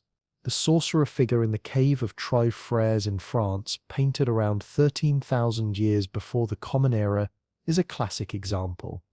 This creature has the antlers of a stag, the tail of a wolf, the beard of a human, and the limbs that suggest someone in the act of dancing or shape-shifting. Some scholars interpret this as a shamanic figure, someone who could travel between human and animal worlds through trance or ritual or spiritual practice. Others see it as mythological representation, a god or ancestor figure who embodied the powers of multiple species and served as mediator between different realms of existence. Either way, it reveals a psychology that understood transformation and metamorphosis as natural rather than supernatural phenomena. In this worldview, the cave was not a place to observe animals from safe distance, but to become them, to embody their grace and strength and knowledge through ritual participation. The act of painting may have been a form of sympathetic magic, a way of absorbing animal characteristics by recreating their forms with human hands. By rendering the creature in pigment, the artist entered into relationship with its spirit, honored its sacrifice, learned from its example, asked for its guidance in the ongoing challenge of survival in a world where humans were neither the largest nor the strongest nor the fastest species. There are echoes of this understanding in contemporary hunting cultures, where elaborate rituals of apology and gratitude accompany the taking of animal life, where songs and offerings and ceremonies acknowledge the spiritual dimension of predation and the debt that hunters owe to the creatures that sustain them. This symbolic complexity challenges assumptions about Paleolithic life that reduce everything to basic survival needs. Why would people supposedly preoccupied with finding enough calories invest so much time and energy in abstract artistic expression that served no immediate practical purpose?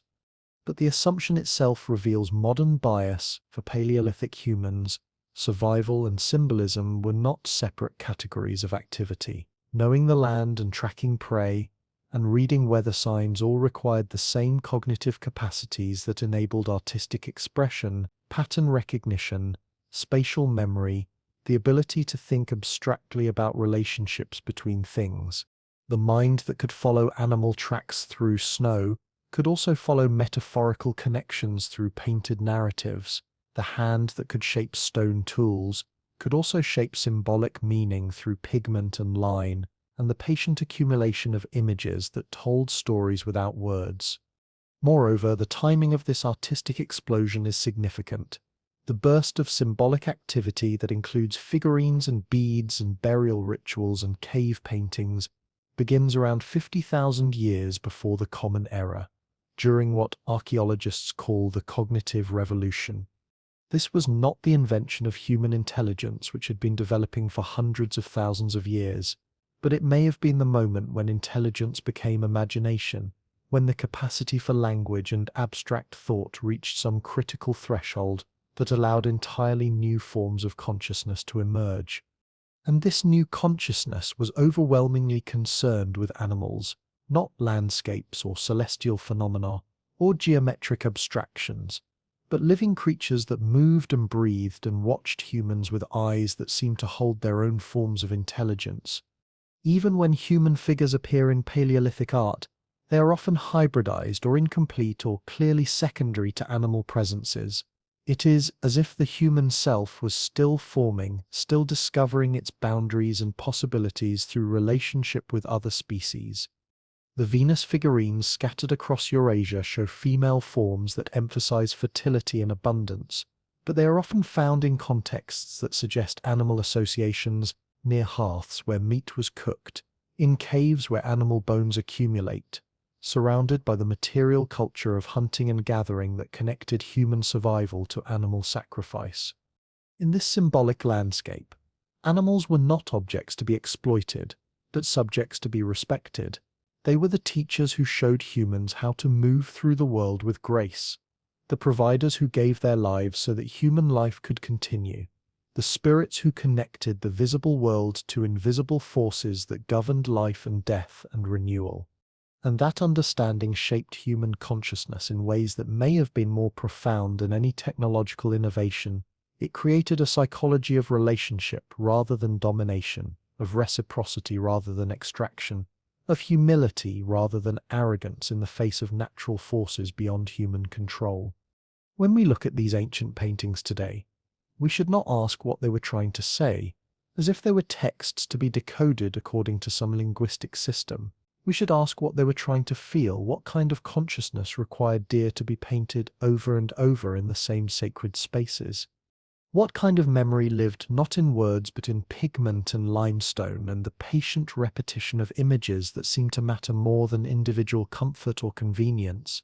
What kind of reverence demanded that humans crawl through dangerous darkness to leave offerings of attention and skill in chambers that might never be visited again? The mystery endures because the experience these paintings represent is largely lost to modern consciousness. We live in a world where animals are either pets or livestock or wilderness attractions, categories that flatten the complexity of relationship that sustained our ancestors for most of human history. But the paintings remain, testimony to a time when gods had fur and claws and eyes that reflected firelight, when humans understood themselves as participants in rather than masters of the community of life, when art was not decoration but prayer, not entertainment but essential practice in the ongoing work of staying human, while remaining connected to the larger world that made human existence possible. They painted the animals not to possess them, but to remember what they were before they forgot. And perhaps that remembering is still available to us if we can learn to see with eyes that understand reverence as the beginning of all real intelligence. High atop a ridge in southeastern Anatolia, long before the wheel rolled its first revolution, or the plough cut its first furrow into soil that had never been cultivated, before written language captured human thought in symbols that could outlast individual memory, someone carved a circle from stone. A circle of monoliths, each weighing several tons, arranged with mathematical precision and artistic vision that should not exist in the archaeological record of the 12th millennium before the Common Era. And yet it does, buried deliberately under layers of earth, and left for us to discover, like a message from ancestors who understood something about human nature that we have largely forgotten. This is Göbekli Tepe, and its very existence shatters every comfortable narrative about human progress and the supposed evolution from primitive nomads to civilized city dwellers. Discovered in the 1990s and radiocarbon dated to nearly 12,000 years ago, it predates Stonehenge by over 6 millennia and the Egyptian pyramids by at least 7. But unlike those later monuments which were built by settled agriculturalists with complex social hierarchies and specialized labor forces, Göbekli Tepe was created by nomads, foragers and hunter-gatherers who, according to conventional archaeology, should have been too busy chasing gazelles and digging tubers to conceive of, much less execute, such an ambitious architectural project.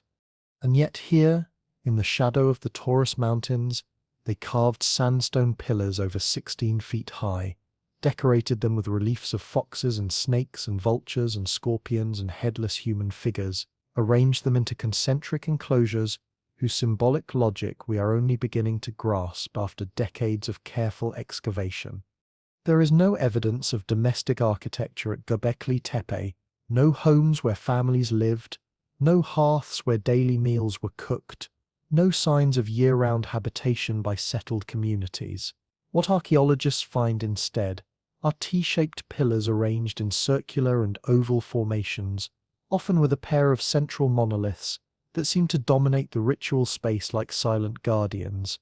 These twin stones may have represented humans or gods or ancestors. Their arms are carved along the sides, fingers clasped in front as if in meditation or prayer. They stand not as mere objects but as presences, entities that seem to watch and wait while smaller stones gather around them like disciples or worshippers arranged in eternal ceremony. The site is clearly ceremonial rather than defensive or residential. It is a temple without a city, a sanctuary without any visible population center, a shrine for people who were constantly on the move but felt compelled to return to this particular place for reasons that can only be described as spiritual. The builders of Göbekli Tepe had no wheels to transport massive stones, no beasts of burden to provide mechanical advantage, no metal tools to carve intricate reliefs, but they moved and shaped tons of limestone and sandstone with techniques that required sophisticated understanding of engineering principles and materials science. They planned enclosures with geometric precision that suggests knowledge of mathematics and spatial relationships, far ahead of what we thought possible for their time period. This was not random piling of stones by people who stumbled onto the idea of monument building. This level of organization and technical skill has led some scholars to propose that Göbekli Tepe functioned as an astronomical observatory, its pillars aligned to track movements of celestial bodies and seasonal changes that would have been crucial for people whose lives depended on understanding natural cycles. Others interpret it as a burial ground or site of ancestor veneration, a place where the dead were processed and remembered through rituals that connected the living to spiritual forces that governed life and death and rebirth. Still others see evidence of initiation ceremonies or healing practices or massive feasting events that brought together scattered bands of nomads for celebrations that reinforced social bonds and cultural identity across vast territories. The truth may encompass all of these functions or none of them, but one thing is undeniable. These people gathered at Göbekli Tepe not merely to survive but to create meaning, to build something that served purposes beyond immediate practical necessity, to invest enormous amounts of time and energy in activities that can only be called religious or spiritual or artistic. And that meaning was expressed primarily through animal imagery. The reliefs carved into the stone pillars are not random decorations, but carefully chosen symbols that speak of relationships between humans and the creatures that shared their world. The fox appears repeatedly throughout the site, perhaps serving as a totemic guide or mediator between different realms of existence, an animal known for intelligence and adaptability, capable of surviving in multiple environments and bridging the gap between wild and domestic spaces. Snakes slither across stone surfaces as symbols that could represent death or rebirth or the cyclical nature of existence. Creatures that shed their skins and emerge renewed, that move between earth and underworld, that carry both poison and medicine in their bodies. Vultures soar through carved reliefs as messengers between earth and sky, consumers of carrion who transform death into flight, birds that clean bones and return flesh to the elemental cycles that sustain all life, creatures associated with the kind of sky burial practices that we see at later Neolithic sites like Satal Hoyuk. The prevalence of headless human figures suggests ritual practices involving the removal and curation of skulls, echoing burial customs found throughout the ancient Near East, where ancestors were kept present through the preservation and veneration of human bones. These were not random decorative motifs chosen for aesthetic reasons. They were stories carved in stone, mnemonic devices that helped preserve and transmit cultural knowledge through visual symbols that could be read by people who shared the same mythological framework. But how could nomadic hunter-gatherers organize the massive labor required to quarry and transport and carve and arrange such monuments? This question has puzzled archaeologists since the site's discovery, challenging fundamental assumptions about the relationship between social complexity and sedentary life. One answer is that the act of building itself was sacred, that the gathering and carving and construction were the ritual rather than mere preparation for ritual, that coming together to create something beautiful and permanent was itself the spiritual practice that justified the enormous investment of time and energy. There is evidence of massive feasting at Göbekli Tepe, animal bones found in abundance, especially gazelle and aurochs, many showing signs of systematic butchering and consumption. These were not everyday meals but ceremonial banquets, communal events where meat was shared beneath monoliths, in celebrations that sealed social bonds and reinforced collective identity. This changes our understanding of the supposed sequence of human cultural development. For decades, the dominant narrative has been linear progression from simple to complex, nomadic to settled, sacred to secular. Agriculture creates surplus. Surplus enables specialization. Specialization leads to cities. Cities require temples to manage their complexity. But Göbekli Tepe suggests the opposite sequence. Here it may have been the need to gather and worship and celebrate together that encouraged people to stay longer in particular places, to experiment with plant cultivation and animal domestication, to develop the organizational skills that would eventually enable urban life. The temple came before the farm. The sacred preceded the secular. Settlement may have emerged from spiritual needs rather than economic necessities. People may have learned to work together in large groups, not because agriculture required cooperation, but because monument building demanded coordination on a scale that prepared them for the challenges of sedentary life. And yet Göbekli Tepe was not eternal. After centuries or perhaps a full millennium of use, its enclosures were deliberately buried under tons of limestone rubble and broken pottery and discarded tools. This was not gradual abandonment or accidental destruction, but systematic entombment, as if the site had served its purpose and needed to be sealed away from further use. Whether this burial was an act of reverence designed to preserve the site's sanctity, or a ritual closure marking the end of a particular phase of human cultural development, or simply practical decision to move on to new ceremonial centers, we cannot know for certain.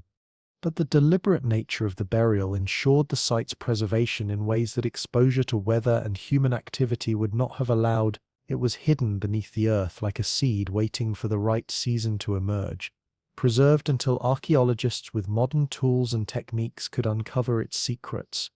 The site's sudden appearance in the archaeological record, its technological sophistication, and its eventual burial have inspired both scholarly wonder and fringe speculation.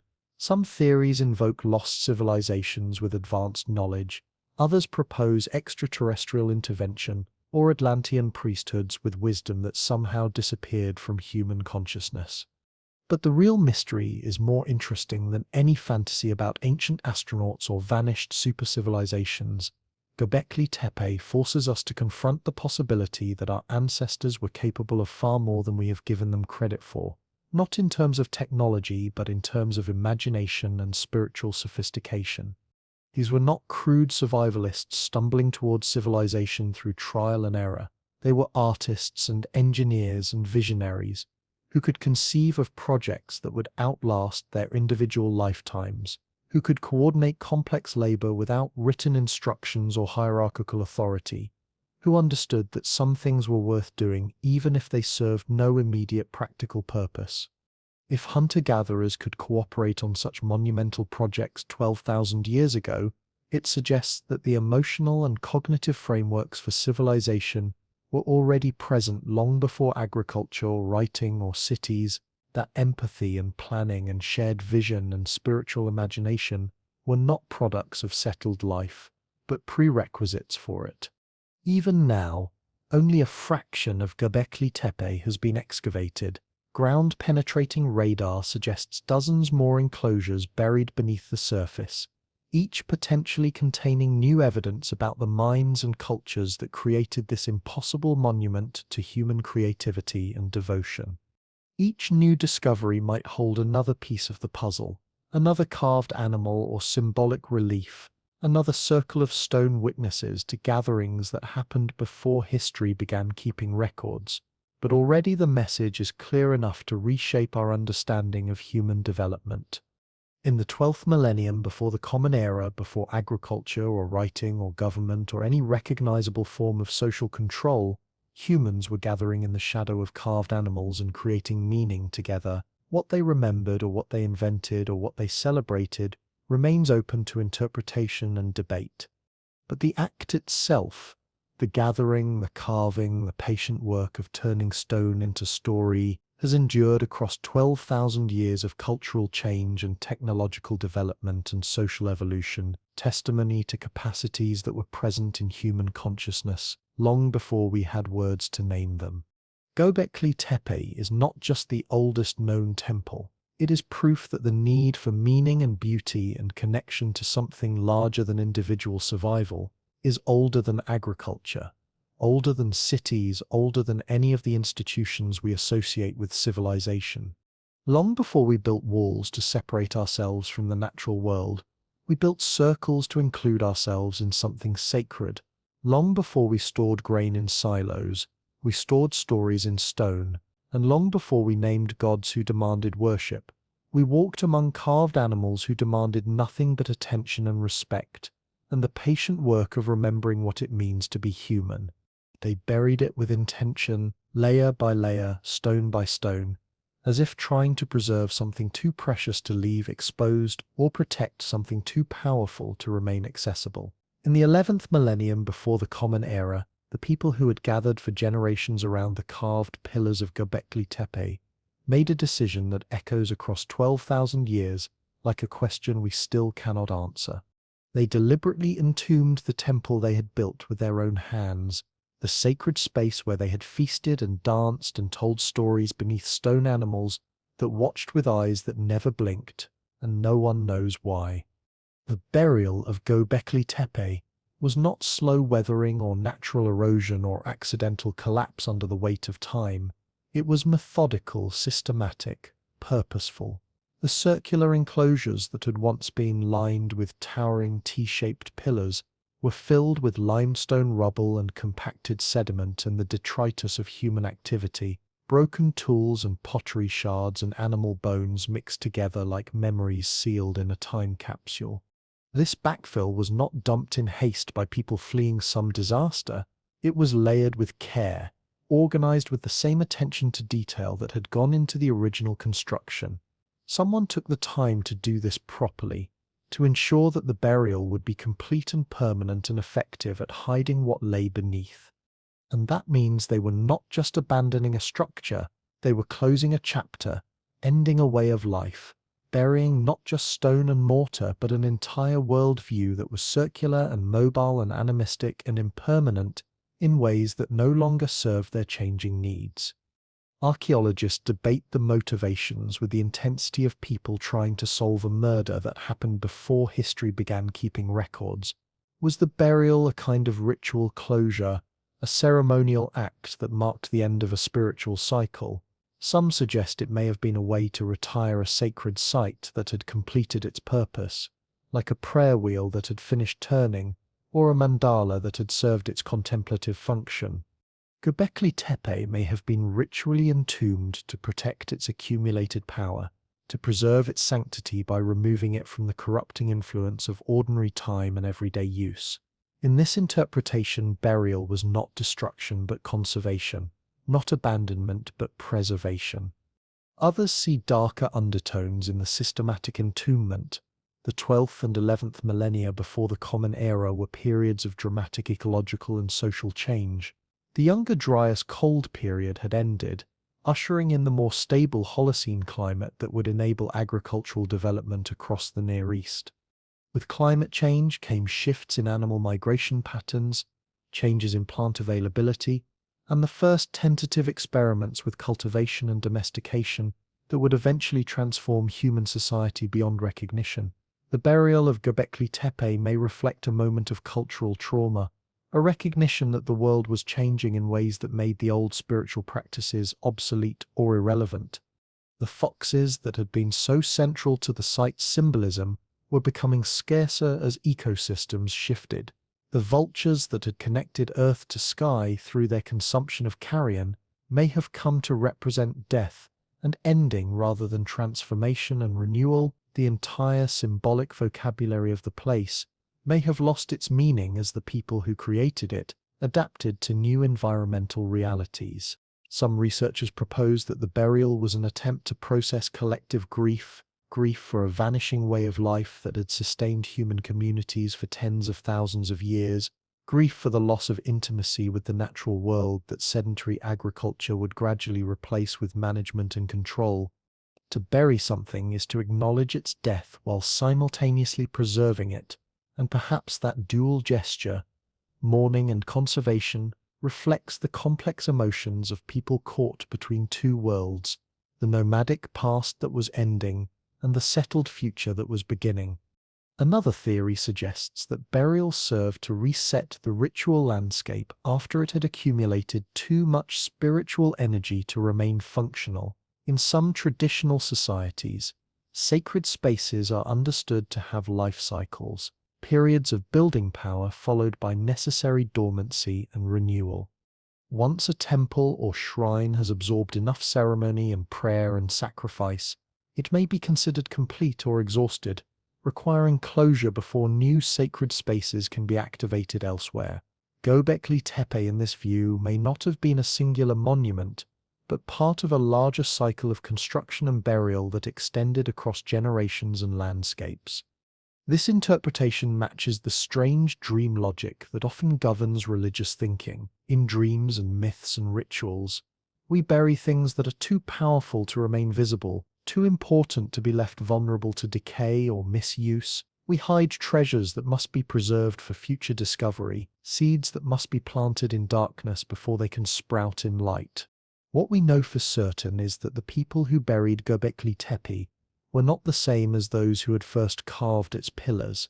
Generations had passed, artistic styles had evolved, the symbolic vocabulary had shifted toward more abstract and geometric forms, that suggested changing relationships with the natural world. And then, without warning or explanation, they filled in the sacred enclosures and walked away. No later society reoccupied the site. No subsequent culture tried to excavate and reuse the buried monuments. The entombment was final, complete, irreversible. There is no evidence of violence or destruction or conquest that might explain the abandonment. No signs of warfare or cultural collapse or environmental catastrophe that forced people to flee. The burial appears to have been chosen rather than imposed, deliberate rather than desperate. And this perhaps is what makes Göbekli Tepe so haunting for contemporary consciousness. It represents not just technological achievement or artistic sophistication, the capacity for voluntary renunciation, the ability to create something beautiful, and then let it go when its time has passed. Was this the end of animism, the moment when humans began to see themselves as separate from rather than embedded within the community of life that included animals and plants and stones and spirits? Was it the transition from Paleolithic being to Neolithic becoming, from accepting the world as it was to trying to reshape it according to human desires? Some scholars argue that sites like Göbekli Tepe mark the psychological boundary between two different modes of human consciousness: the circular thinking that had sustained hunter-gatherers for hundreds of thousands of years, and the linear thinking that would drive agricultural societies towards cities and empires and the accumulation of power in fewer and fewer hands. If so, the burial becomes more than practical necessity. It becomes symbolic rebellion or reluctant farewell, a way of laying to rest a form of consciousness that no longer fit the emerging order, a consciousness rooted in cycles and reciprocity and impermanence rather than progress and accumulation and control. The enclosure walls of Göbekli Tepe were not defensive, they were porous, relational, designed to include rather than exclude. The pillars with their carved arms and anthropomorphic silhouettes do not dominate the space, they participate in it, stand as presences rather than monuments to human authority. The animals carved into stone do not threaten or flee, they accompany, they watch, they seem to offer guidance rather than demanding submission. This was not architecture of ownership, but architecture of encounter, not building designed to demonstrate power, but space created for communion with forces larger than human ambition. And to bury such a place is to bury a way of being in the world, the kind that doesn't leave ruins because it doesn't need to prove its importance through permanence, the kind that isn't tracked by historians because it doesn't organize itself around conquest or commerce, the kind that remembers foxes as spiritual guides rather than agricultural pests. Even the archaeological process of uncovering Göbekli Tepe mirrors this ancient drama of burial and revelation. Each layer excavated is a reversal of the original entombment. Each artifact exposed is a recovery of something that was deliberately hidden. But what we uncover through careful digging and scientific analysis may never fully reveal what was intended by the original burial. Symbols resist translation across cultures and millennia. Memory is not a photograph that preserves exact details, but sedimentary accumulation that transforms meaning through the very process of preservation. We can measure and map and catalogue what remains, but the consciousness that created and then buried these monuments may be as irretrievable as the climate that shaped the landscape where they were built. In the end, the burial of Göbekli Tepe may be the most profoundly human act in the entire archaeological record. To build something beautiful is impressive, but to bury something beautiful requires a different kind of courage, a willingness to let go of what you have created when its time has passed. We bury what we love when we cannot carry it forward. We bury what we fear when it has become too powerful to control. We bury what we wish to preserve when the world is changing too quickly for preservation, through exposure, and we bury what we cannot understand when understanding would require us to become different than we are. And so, in the 11th millennium before the Common Era, they covered their carved gods and stone foxes and circular gathering places with limestone and silence, and they walked away toward a future that would remember them only through the monuments they chose to hide, leaving us a question rather than an answer, a temple without worshippers, a prayer sealed in earth and darkness, and the patient hope that someday, someone would care enough to dig. There is a story we tell ourselves about the day we planted the first seeds, that it was the day we began our ascent towards civilization, the moment when human intelligence finally triumphed over the chaos and uncertainty of wild nature, that when we traded the wandering life for fields and fences, when we exchanged the unpredictable freedom of foraging for the controlled abundance of agriculture, we took a giant step forward into progress, into security, into the bright future of human mastery over the earth. But what if the seeds we planted were laced with consequences we didn't foresee? What if along with wheat and barley we cultivated anxiety and inequality, and the slow poison of believing that more is always better than enough? Not all at once, not in a single catastrophic season, but gradually, quietly, a trade so subtle that each generation forgot a little more of what came before. This is the trap that opened in the 10th millennium before the Common Era, when something irreversible began to shift in the hills and valleys of the Fertile Crescent, when humans stopped moving with the land and began trying to make the land move with them. In the archaeological layers of places like Çatalhöyük and Jericho, we find the material remains of this transformation: storehouses that held grain against uncertain futures, mud brick homes that marked territory with walls, boundaries that said mine and yours for the first time in human history. Here, people chose to stay in one place and grow food rather than follow food as it grew wild across the landscape. And in making that choice, they changed more than their diets. They changed their minds, their bodies, their relationships with each other, and with the world that had sustained their ancestors for hundreds of thousands of years. Sedentism, the decision to live permanently in one location, altered how humans thought about time and space and community and death. It was not simply a choice to plant seeds, it was the planting of an entirely new way of being human, one that would eventually transform the earth itself beyond recognition. Before this transformation, Paleolithic humans had lived within natural cycles that governed everything from daily activities to spiritual practices. They hunted and gathered according to seasonal rhythms that had been reliable for millennia, moving across landscapes that provided everything they needed without requiring permanent modification. Their diet was remarkably diverse and nutritionally complete. Studies of dental calculus and isotopic analysis from pre-agricultural sites show evidence of tubers and fish and fruits and nuts and eggs and honey and wild game, foods that were available when they were available and consumed fresh without need for storage or preservation. Their days were structured by natural light and weather patterns and the immediate needs of the group, rather than by artificial schedules imposed from outside. They worked when work was needed and rested when rest was possible, following rhythms that synchronized human activity with environmental conditions. Social structures were fluid and egalitarian, with leadership based on situational expertise rather than inherited authority or accumulated wealth. Prestige came from skill and generosity, and the ability to contribute to group survival, not from controlling resources or commanding labor. Death, when it came, was integrated into the ongoing life of the community, rather than segregated into specialized institutions. Burial sites from the Paleolithic show remarkable consistency in grave goods and treatment of the dead, suggesting that social inequality was minimal and everyone deserved respect regardless of their status in life. But in the Neolithic, all of this began to change. With agriculture came surplus production, and with surplus came the need for storage and distribution and accounting. Grain could be saved for lean seasons, but it also had to be protected from rodents and thieves and spoilage. Abundance created its own forms of anxiety. For the first time in human history, the future became something to worry about rather than simply meet with skills and knowledge accumulated across generations. A bad harvest could mean starvation even when granaries had been full the year before, creating a psychology of scarcity that persisted even in times of plenty.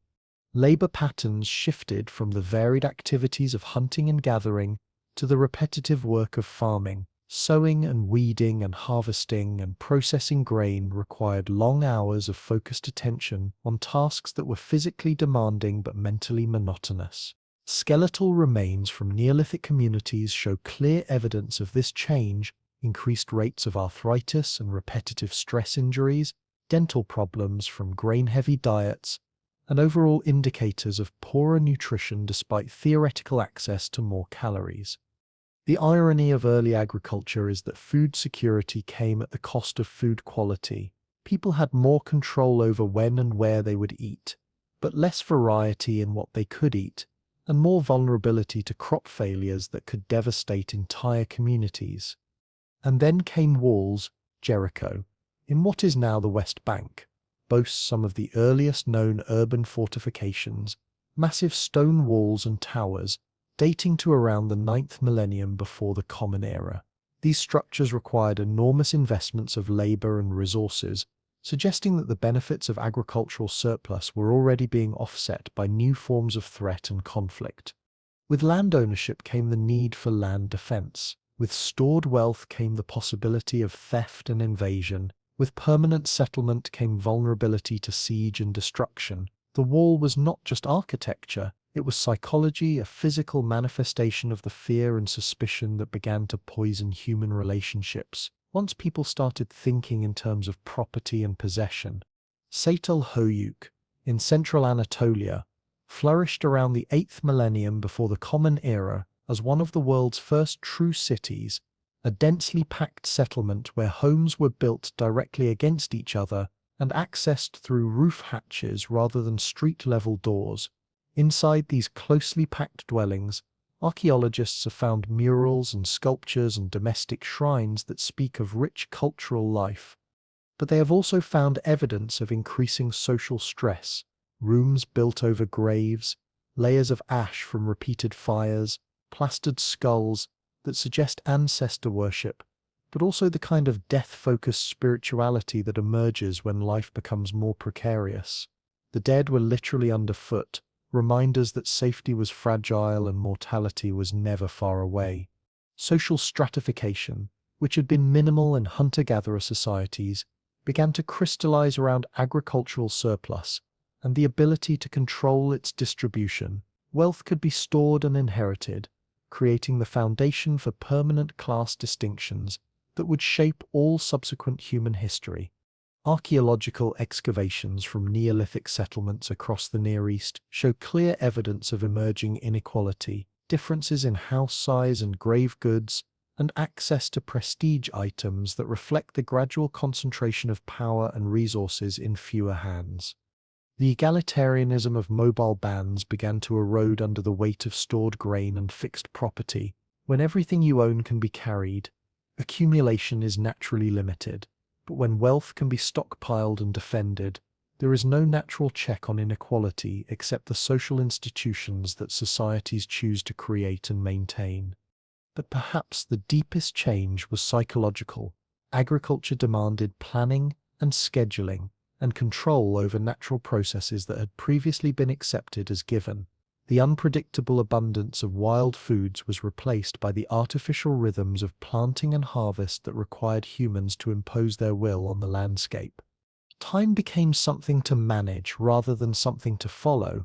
Anxiety about the future became chronic rather than situational. The patient acceptance of natural cycles gave way to the restless ambition to improve and expand and accumulate that would eventually drive humans to transform the entire surface of the earth. Even spiritual life began to reflect this shift toward control and management, where Paleolithic art had been expansive and mysterious and full of animal spirits that moved freely between worlds. Neolithic religious expression became more geometric and contained and focused on human figures that dominated rather than participated in sacred space. Gods became administrators of cosmic order rather than wild forces that could be encountered but never controlled. Temples became institutions that mediated between human communities and divine authority, rather than natural spaces where the sacred could be directly experienced. At Çatalhöyük, the elaborate bull skull installations and fertility goddess figurines suggest a spirituality that was still connected to natural cycles, but increasingly focused on human concerns.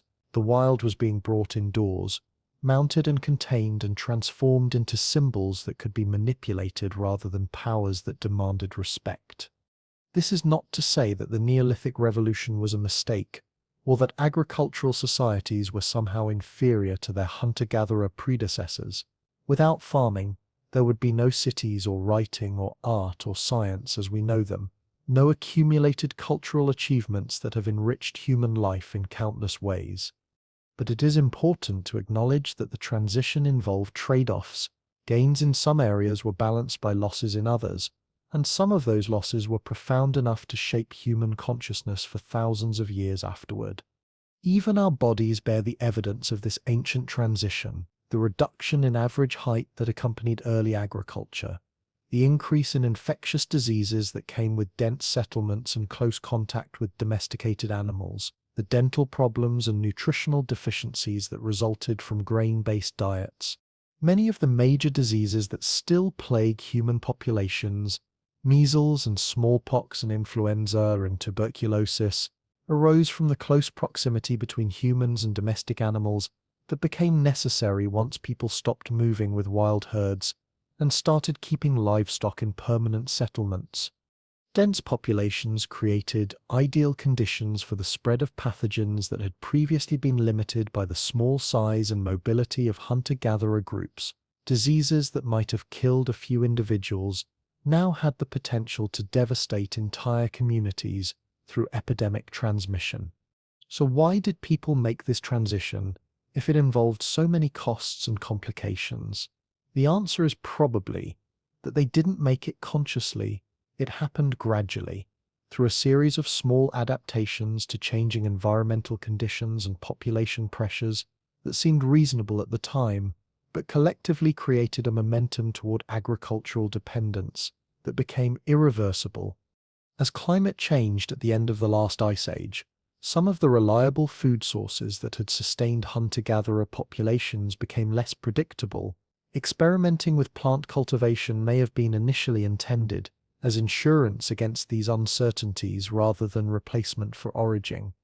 Another factor may have been spiritual. Sites like Göbekli Tepe suggest that the desire to gather for ritual and ceremony may have encouraged people to stay longer in particular places, leading gradually to more permanent settlement and the need to find local food sources that could support larger groups for extended periods.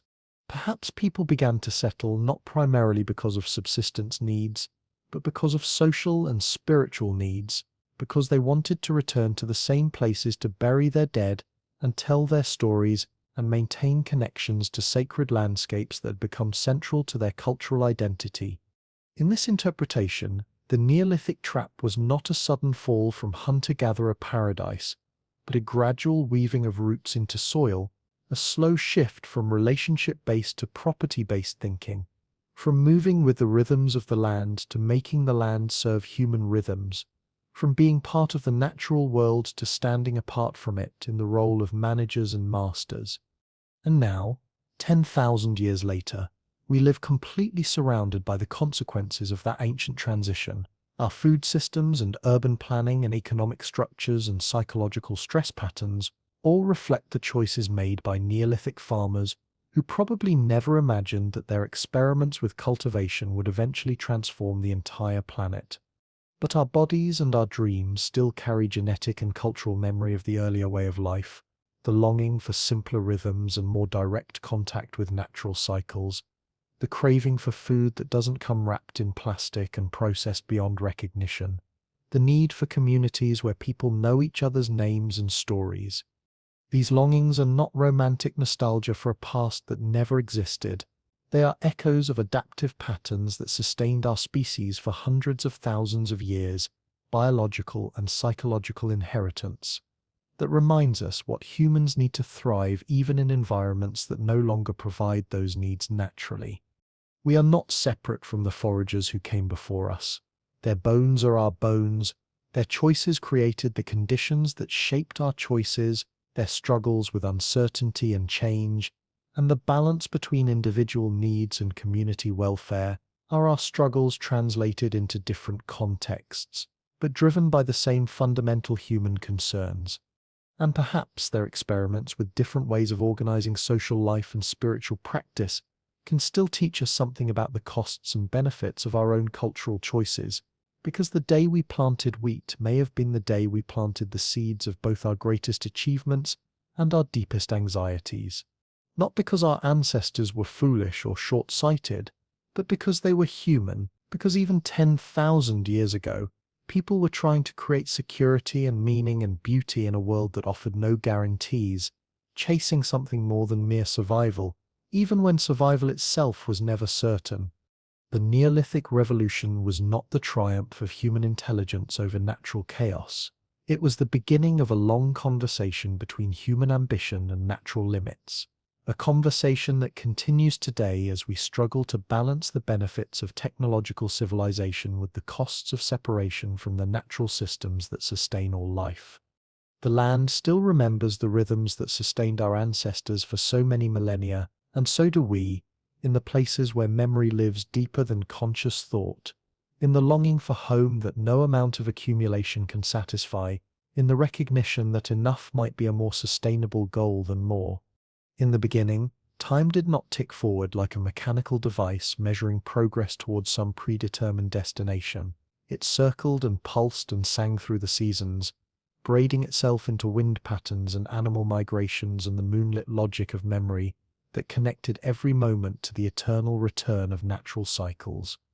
But somewhere between the soft dawn of the 8th millennium before the Common Era and the sharp geometric outlines of what we now call civilization, time itself began to change. It stopped being something you felt in your bones and became something you feared in your mind, something to be measured and managed and controlled rather than danced with and celebrated. It became a column instead of a circle, a schedule instead of a song, a shadow cast by grain silos and tax collectors across the previously timeless landscape of human experience. And though wheat may have fed growing populations, it also planted the seeds of something more invisible, and perhaps more destructive, the calendar mind, and with it the slow collapse of mythic consciousness. For tens of thousands of years, human time had been mythological rather than mechanical. The rains returned because ancestral spirits remembered their obligations to the living. Antlers grew back because the sacred animals participated in endless cycles of death and renewal. Seasons changed because the earth itself was alive and responsive to forces that transcended human understanding. Stories explained everything that needed explaining. Memory was measured in repetition rather than units. Wisdom was transmitted through narrative rather than documentation.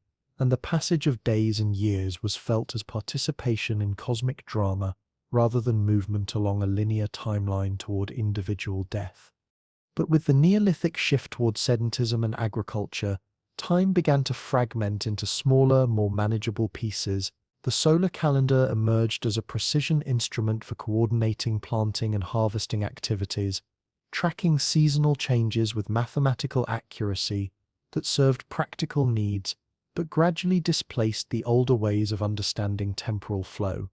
It was useful, it was necessary for successful farming, but it was also a Trojan horse that carried within its efficiency the seeds of a fundamentally different relationship to existence itself. To track time in this mechanical way required a new kind of thinking, one that replaced reverence with regulation and turned the sacred cycles of natural renewal into administrative schedules for agricultural production. At sites like Çatalhöyük in central Anatolia and Jericho near the Jordan River, we see archaeological evidence of this transformation, not just permanent architecture and stored grain, but the emergence of record-keeping systems that tracked resources and labor and obligations across time periods that extended beyond individual memory. Schedules had to be maintained, quotas had to be met, walls had to be defended. The spatial organization of settlements became temporal organization of human activity, and people began to live, not within the flowing cycles of stories and seasons, but within the rigid demands of production schedules and resource management.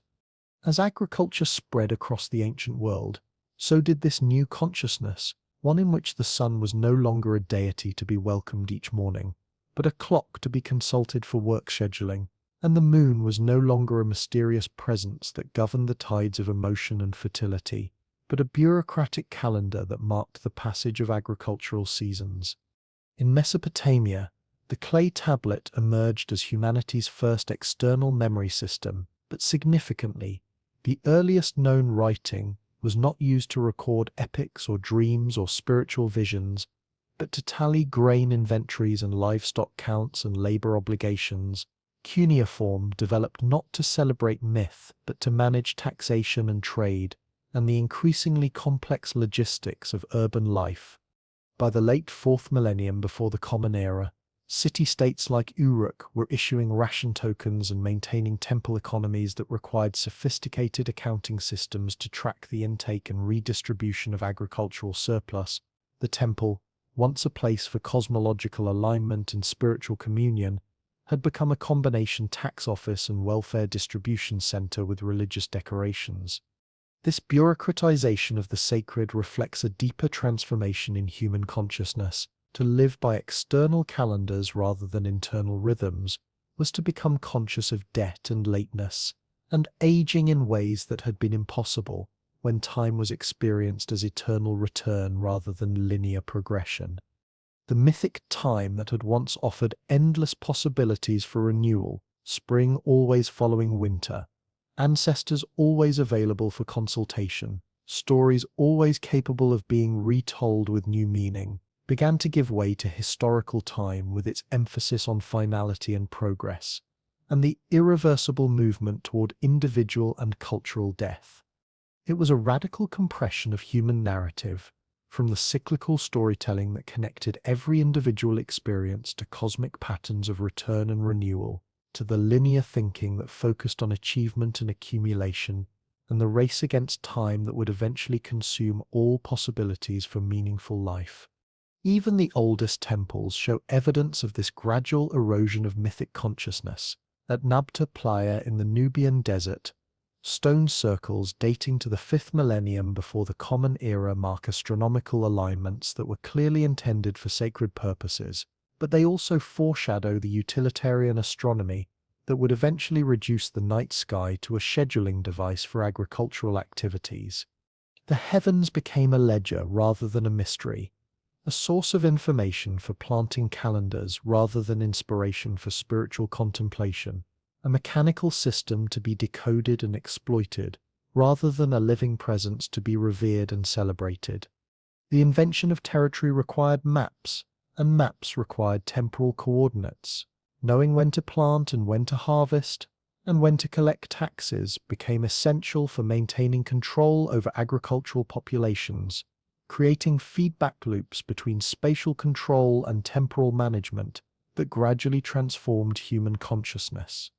By the 3rd millennium before the Common Era, this process had crystallized into formal calendar systems: the Egyptian civil calendar, with its mathematical precision, the Babylonian lunar observations coordinated with solar calculations, systematic approaches to time measurement that turned the flowing river of experience duration into a grid of numbered units. Time became something you could be trapped inside rather than something you could dance with. People became schedulable rather than spontaneous, and human activity became subject to external coordination rather than internal rhythm. The psychological effects of this transformation were profound and mostly invisible. People began to experience anxiety about punctuality and productivity in ways that would have been incomprehensible to their hunter-gatherer ancestors who had lived entirely in the present moment, responsive to immediate conditions rather than distant deadlines. The shift from mythopoetic to mechanical thinking compressed the bandwidth of what counted as real experience. Myth and dream and trance and metaphor became secondary phenomena, decorative additions to the serious business of resource management rather than primary ways of engaging with the mystery of existence.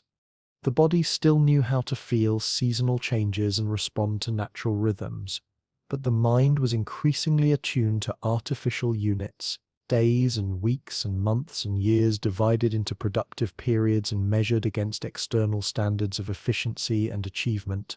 We began to see ourselves not as participants in vast cosmic cycles, but as producers in timed economies, not as characters in ongoing stories, but as workers with limited lifespans that had to be maximized for output rather than meaning. Individual lives were divided into developmental stages, rather than understood as continuous participation in the larger life of the community that included ancestors and descendants, and the living earth that sustained all generations. The mythic mind, which had once found sacred presence in every stone and stream and story, was gradually repurposed into machinery for economic production. Ritual became routine, spirit became statistic, and time, once a warm and wandering companion that moved at the speed of seasons and heartbeats, became a cold and relentless master that demanded constant sacrifice to its mechanical requirements. But even in this transformation, we can still detect echoes of what came before. Some early calendar systems retained their poetic and spiritual dimensions even as they served practical purposes. The Mayan long count embedded mythic cycles within mathematical precision. The Vedic cosmology folded linear time into nested cycles of cosmic renewal.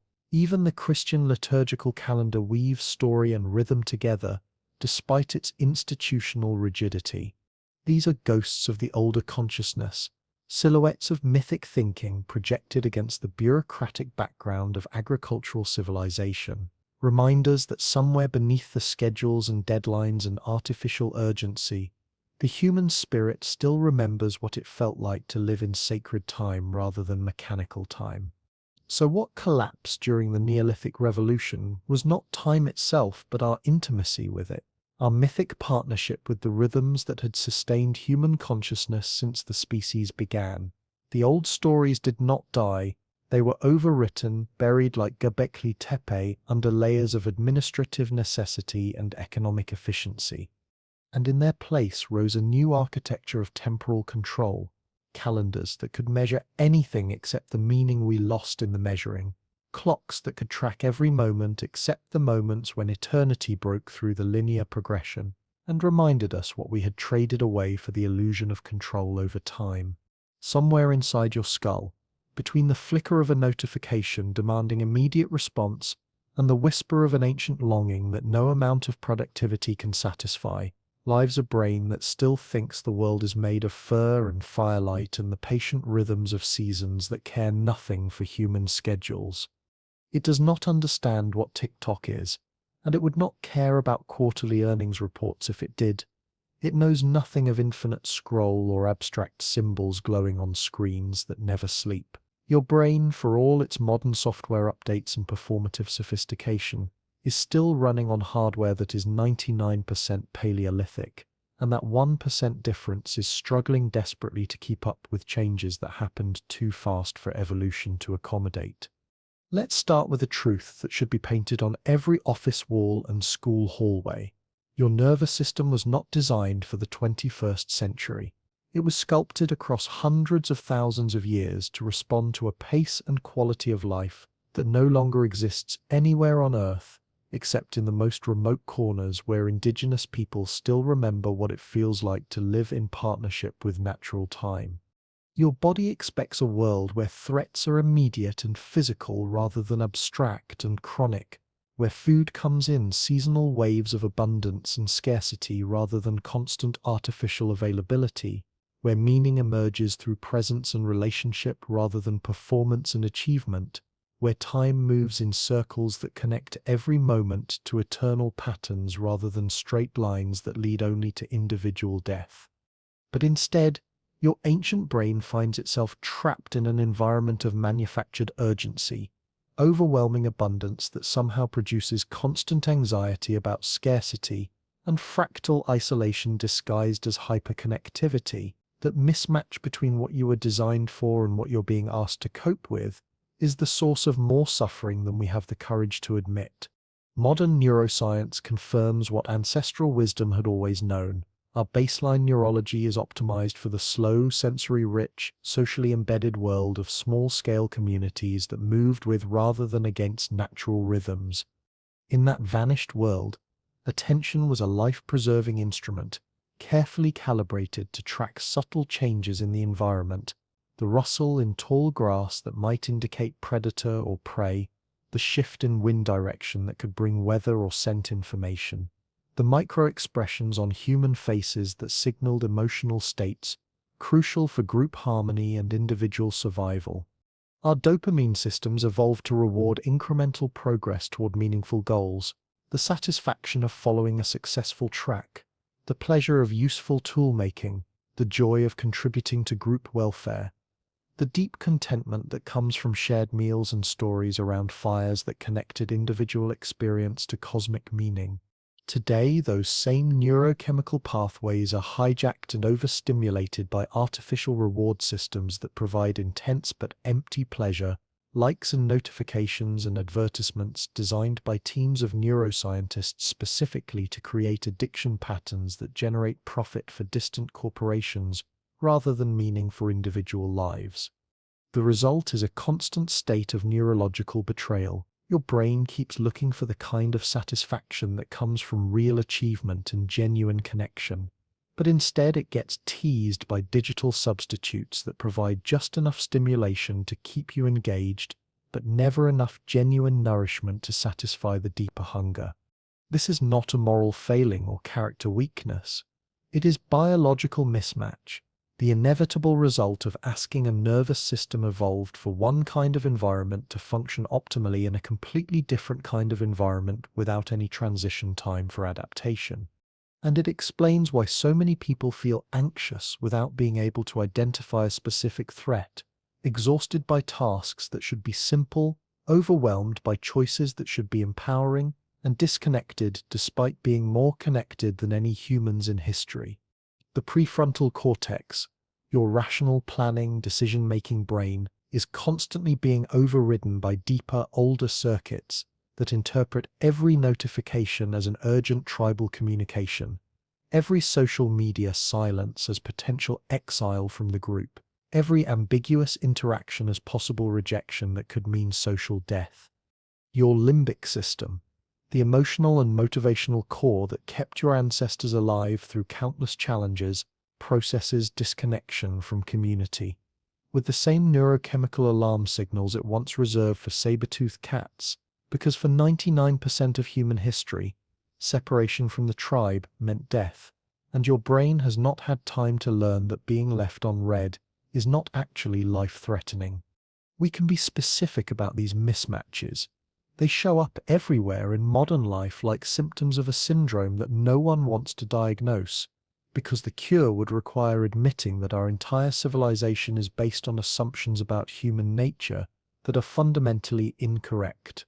Sleep, for example.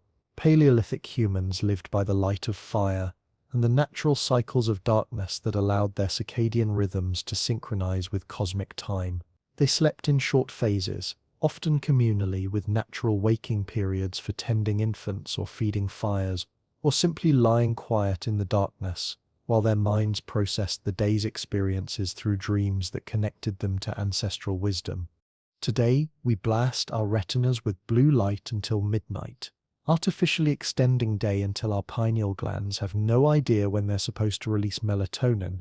We sleep alone in temperature-controlled isolation chambers, and wonder why rest eludes us, why our dreams are anxious rather than restorative, why we wake up tired despite spending 8 hours unconscious. Our ancestors fell asleep to cricket symphonies and bird calls that signaled safety and seasonal information. We fall asleep to algorithmic entertainment, designed to keep us stimulated rather than relaxed, and we wake up to alarm clocks that jolt our nervous systems into fight or flight mode before we're even fully conscious. Movement patterns show the same mismatch.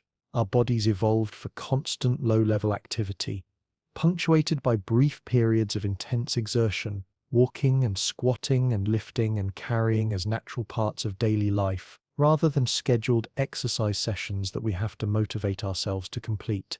Traditional hunter-gatherer life involved slow, steady movement across varied terrain for most of the day, climbing and balancing, and using the full range of human biomechanical capability in functional ways that served immediate survival needs while maintaining muscle mass and cardiovascular health and joint mobility.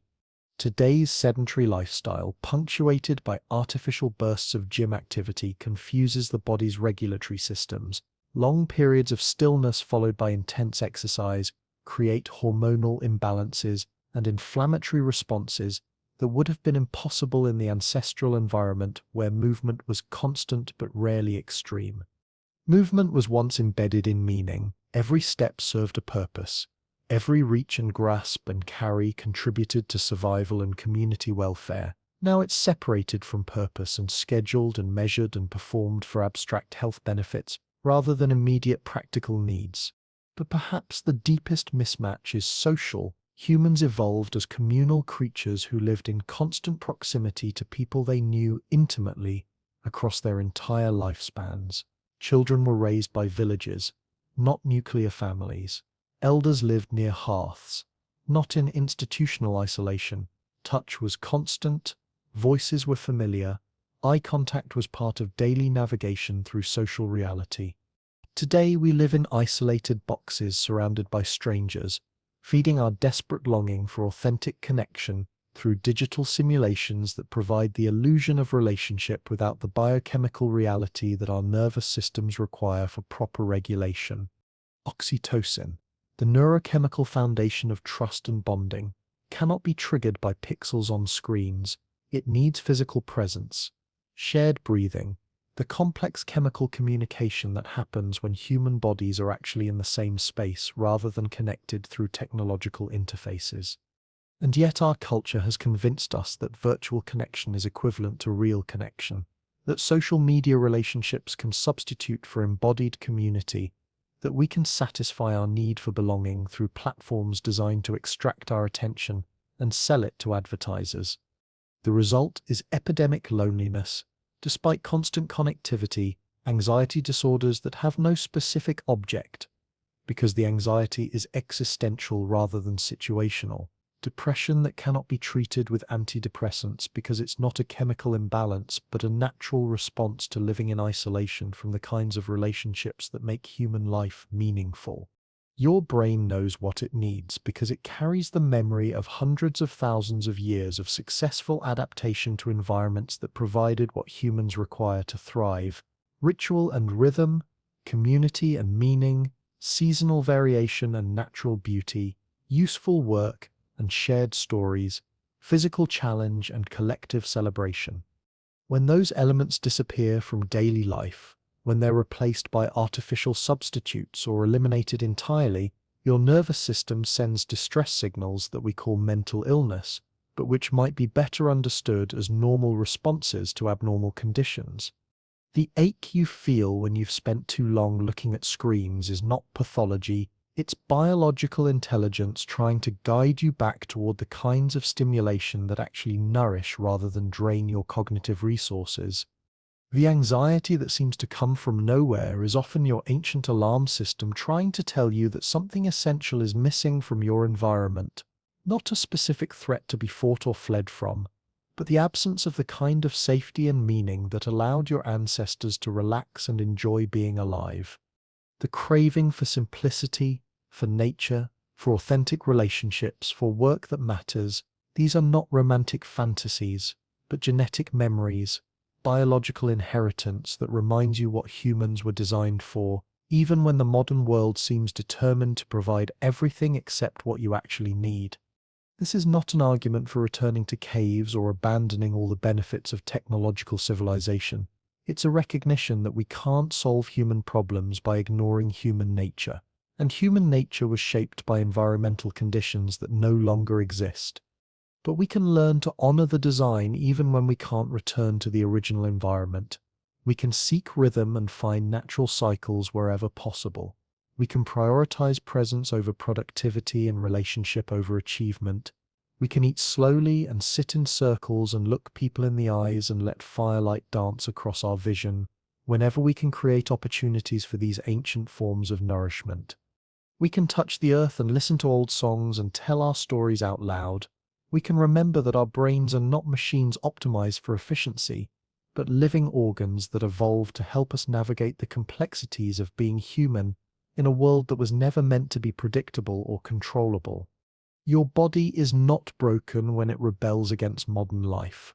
It's functioning exactly as it was designed to function, trying to guide you back toward the kinds of experiences that sustained our species for hundreds of thousands of years, before we decided that progress meant separation from the natural world that created us. And somewhere in your nervous system, below the level of conscious thought, the memory of firelight and story and genuine community still flickers, waiting for you to remember that being human was never supposed to be this hard, this lonely, this disconnected from the rhythms that could restore your soul to something like peace. In a world lit by LEDs and governed by nanoseconds, something ancient still stirs when the power goes out and we light a single flame. The room hushes, shadows begin to breathe, and for reasons we can't quite articulate, we feel safer, closer to each other, more real than we've felt in months of artificial illumination. This isn't nostalgia for a past that never existed.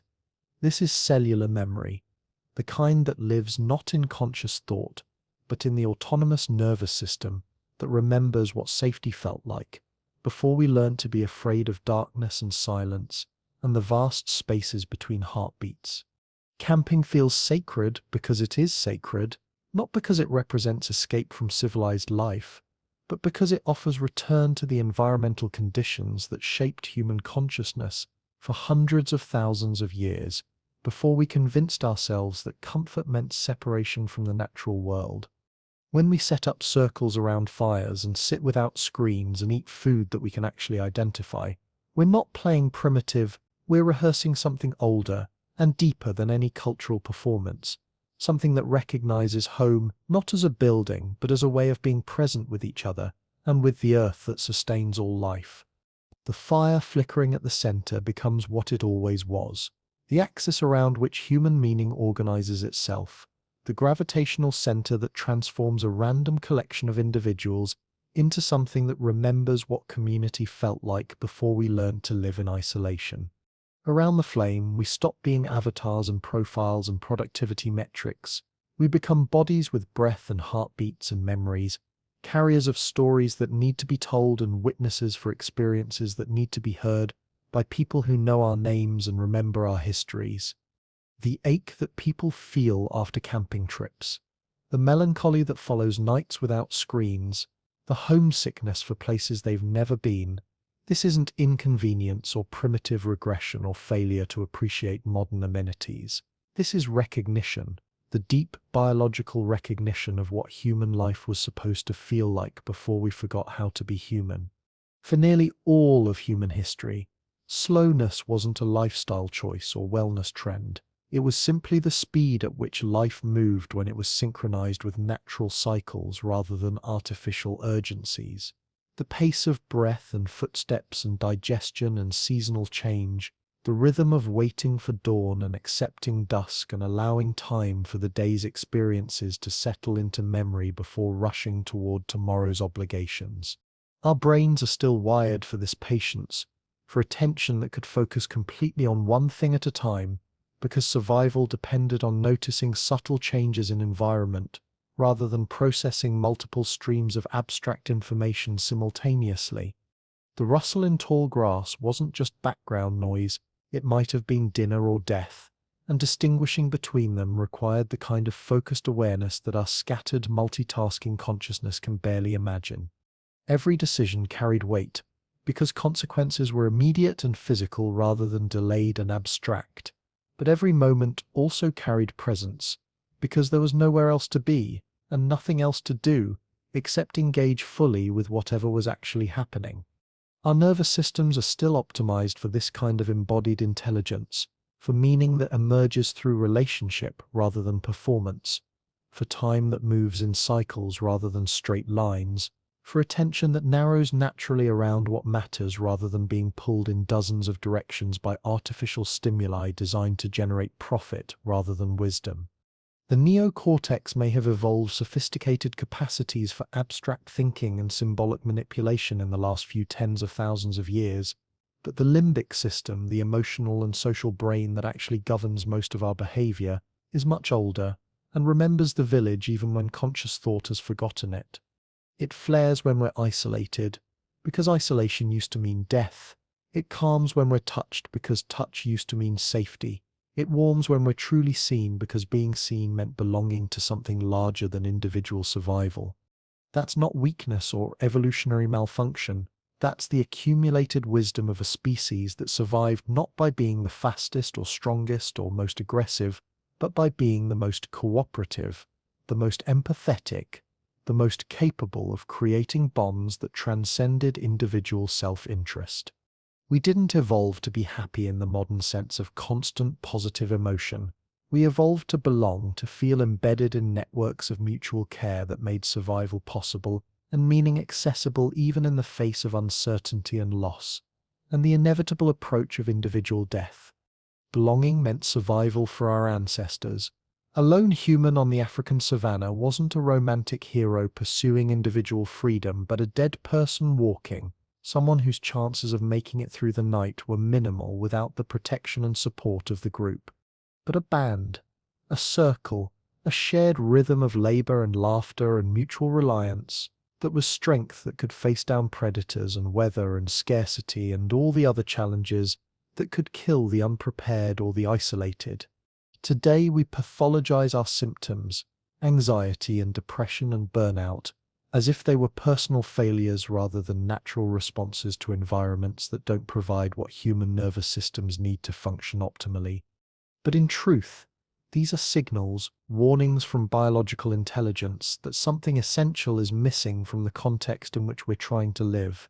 Not individual defects, but collective symptoms of a civilization that has forgotten what humans require to thrive. When you light a candle and the conversation naturally quiets, when you speak more softly and listen more carefully, when the space around your skin seems to soften, and the hard edges of digital reality blur into something warmer and more forgiving, you're not just changing the lighting, you're changing your neurochemistry. Firelight triggers oxytocin release and lowers cortisol levels and activates the parasympathetic nervous system in ways that millions of years of evolution have calibrated for safety and social bonding. The flicker and warmth and soft orange glow send biochemical signals that danger has passed and connection is possible, and this moment can be trusted. Anthropologists studying the effects of simulated campfires have found that even watching videos of flames can reduce stress indicators in modern subjects. The crackle and dance and pulsing light activate ancient pathways that associate fire with survival and community, and the kind of meaning that emerges when people gather to share stories rather than compete for resources. Storytime, for most of human history, was the heartbeat of culture, the moment when individual experiences were woven into collective memory, when practical information was embedded in memorable narrative, when the group became more than the sum of its parts through the magic of shared attention focused on meaning rather than distraction. Before books and schools and formal religion, we had the fire circle, the original university, where knowledge was transmitted not through abstract instruction but through embodied experience, where learning happened through participation rather than consumption, where wisdom was earned through listening rather than accumulated through reading. Boredom, once a gift that opened space for reflection and creativity, has become intolerable in a culture that equates stimulation with aliveness and mistake activity for achievement. But boredom is not emptiness. It's invitation, space where daydreaming and memory and original thought can emerge from the silence that our overstimulated minds desperately need, but rarely receive. In the Paleolithic night, after the tasks were completed, and the stories were told, and the fire had burned down to coals that glowed like tiny stars, there was nothing left but presence, children sleeping in piles, elders sitting quietly and listening to wind and darkness, adults allowing their minds to process the day's experiences without artificial entertainment or digital distraction. This was not wasted time. It was essential maintenance, psychological digestion that allowed experiences to settle into memory and meaning, neurological recovery that restored the capacity for attention and creativity and emotional regulation. The psyche, like the body, needs time to repair and integrate and prepare for the challenges of tomorrow, but we've created a culture that treats rest as laziness and reflection as inefficiency and silence as something to be filled rather than honored. Today we medicate the longing with novelty, scroll and click and tap and refresh in endless loops of artificial stimulation, that provide just enough activation to prevent boredom but never enough depth to satisfy the soul's hunger for genuine nourishment.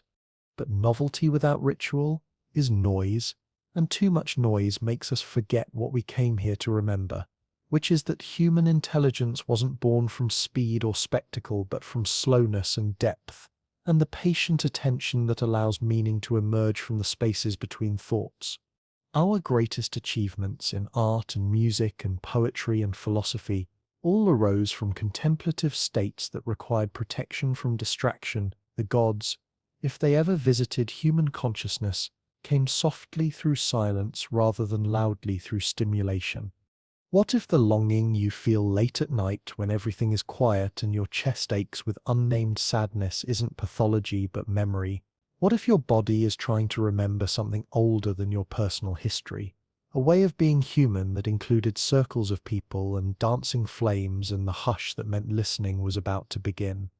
Maybe your insomnia isn't sleep failure, but the echo of a time when darkness was not empty but full of stars and stories and the breathing of companions who shared your dangers and your hopes and your small place in the vast mystery of being alive.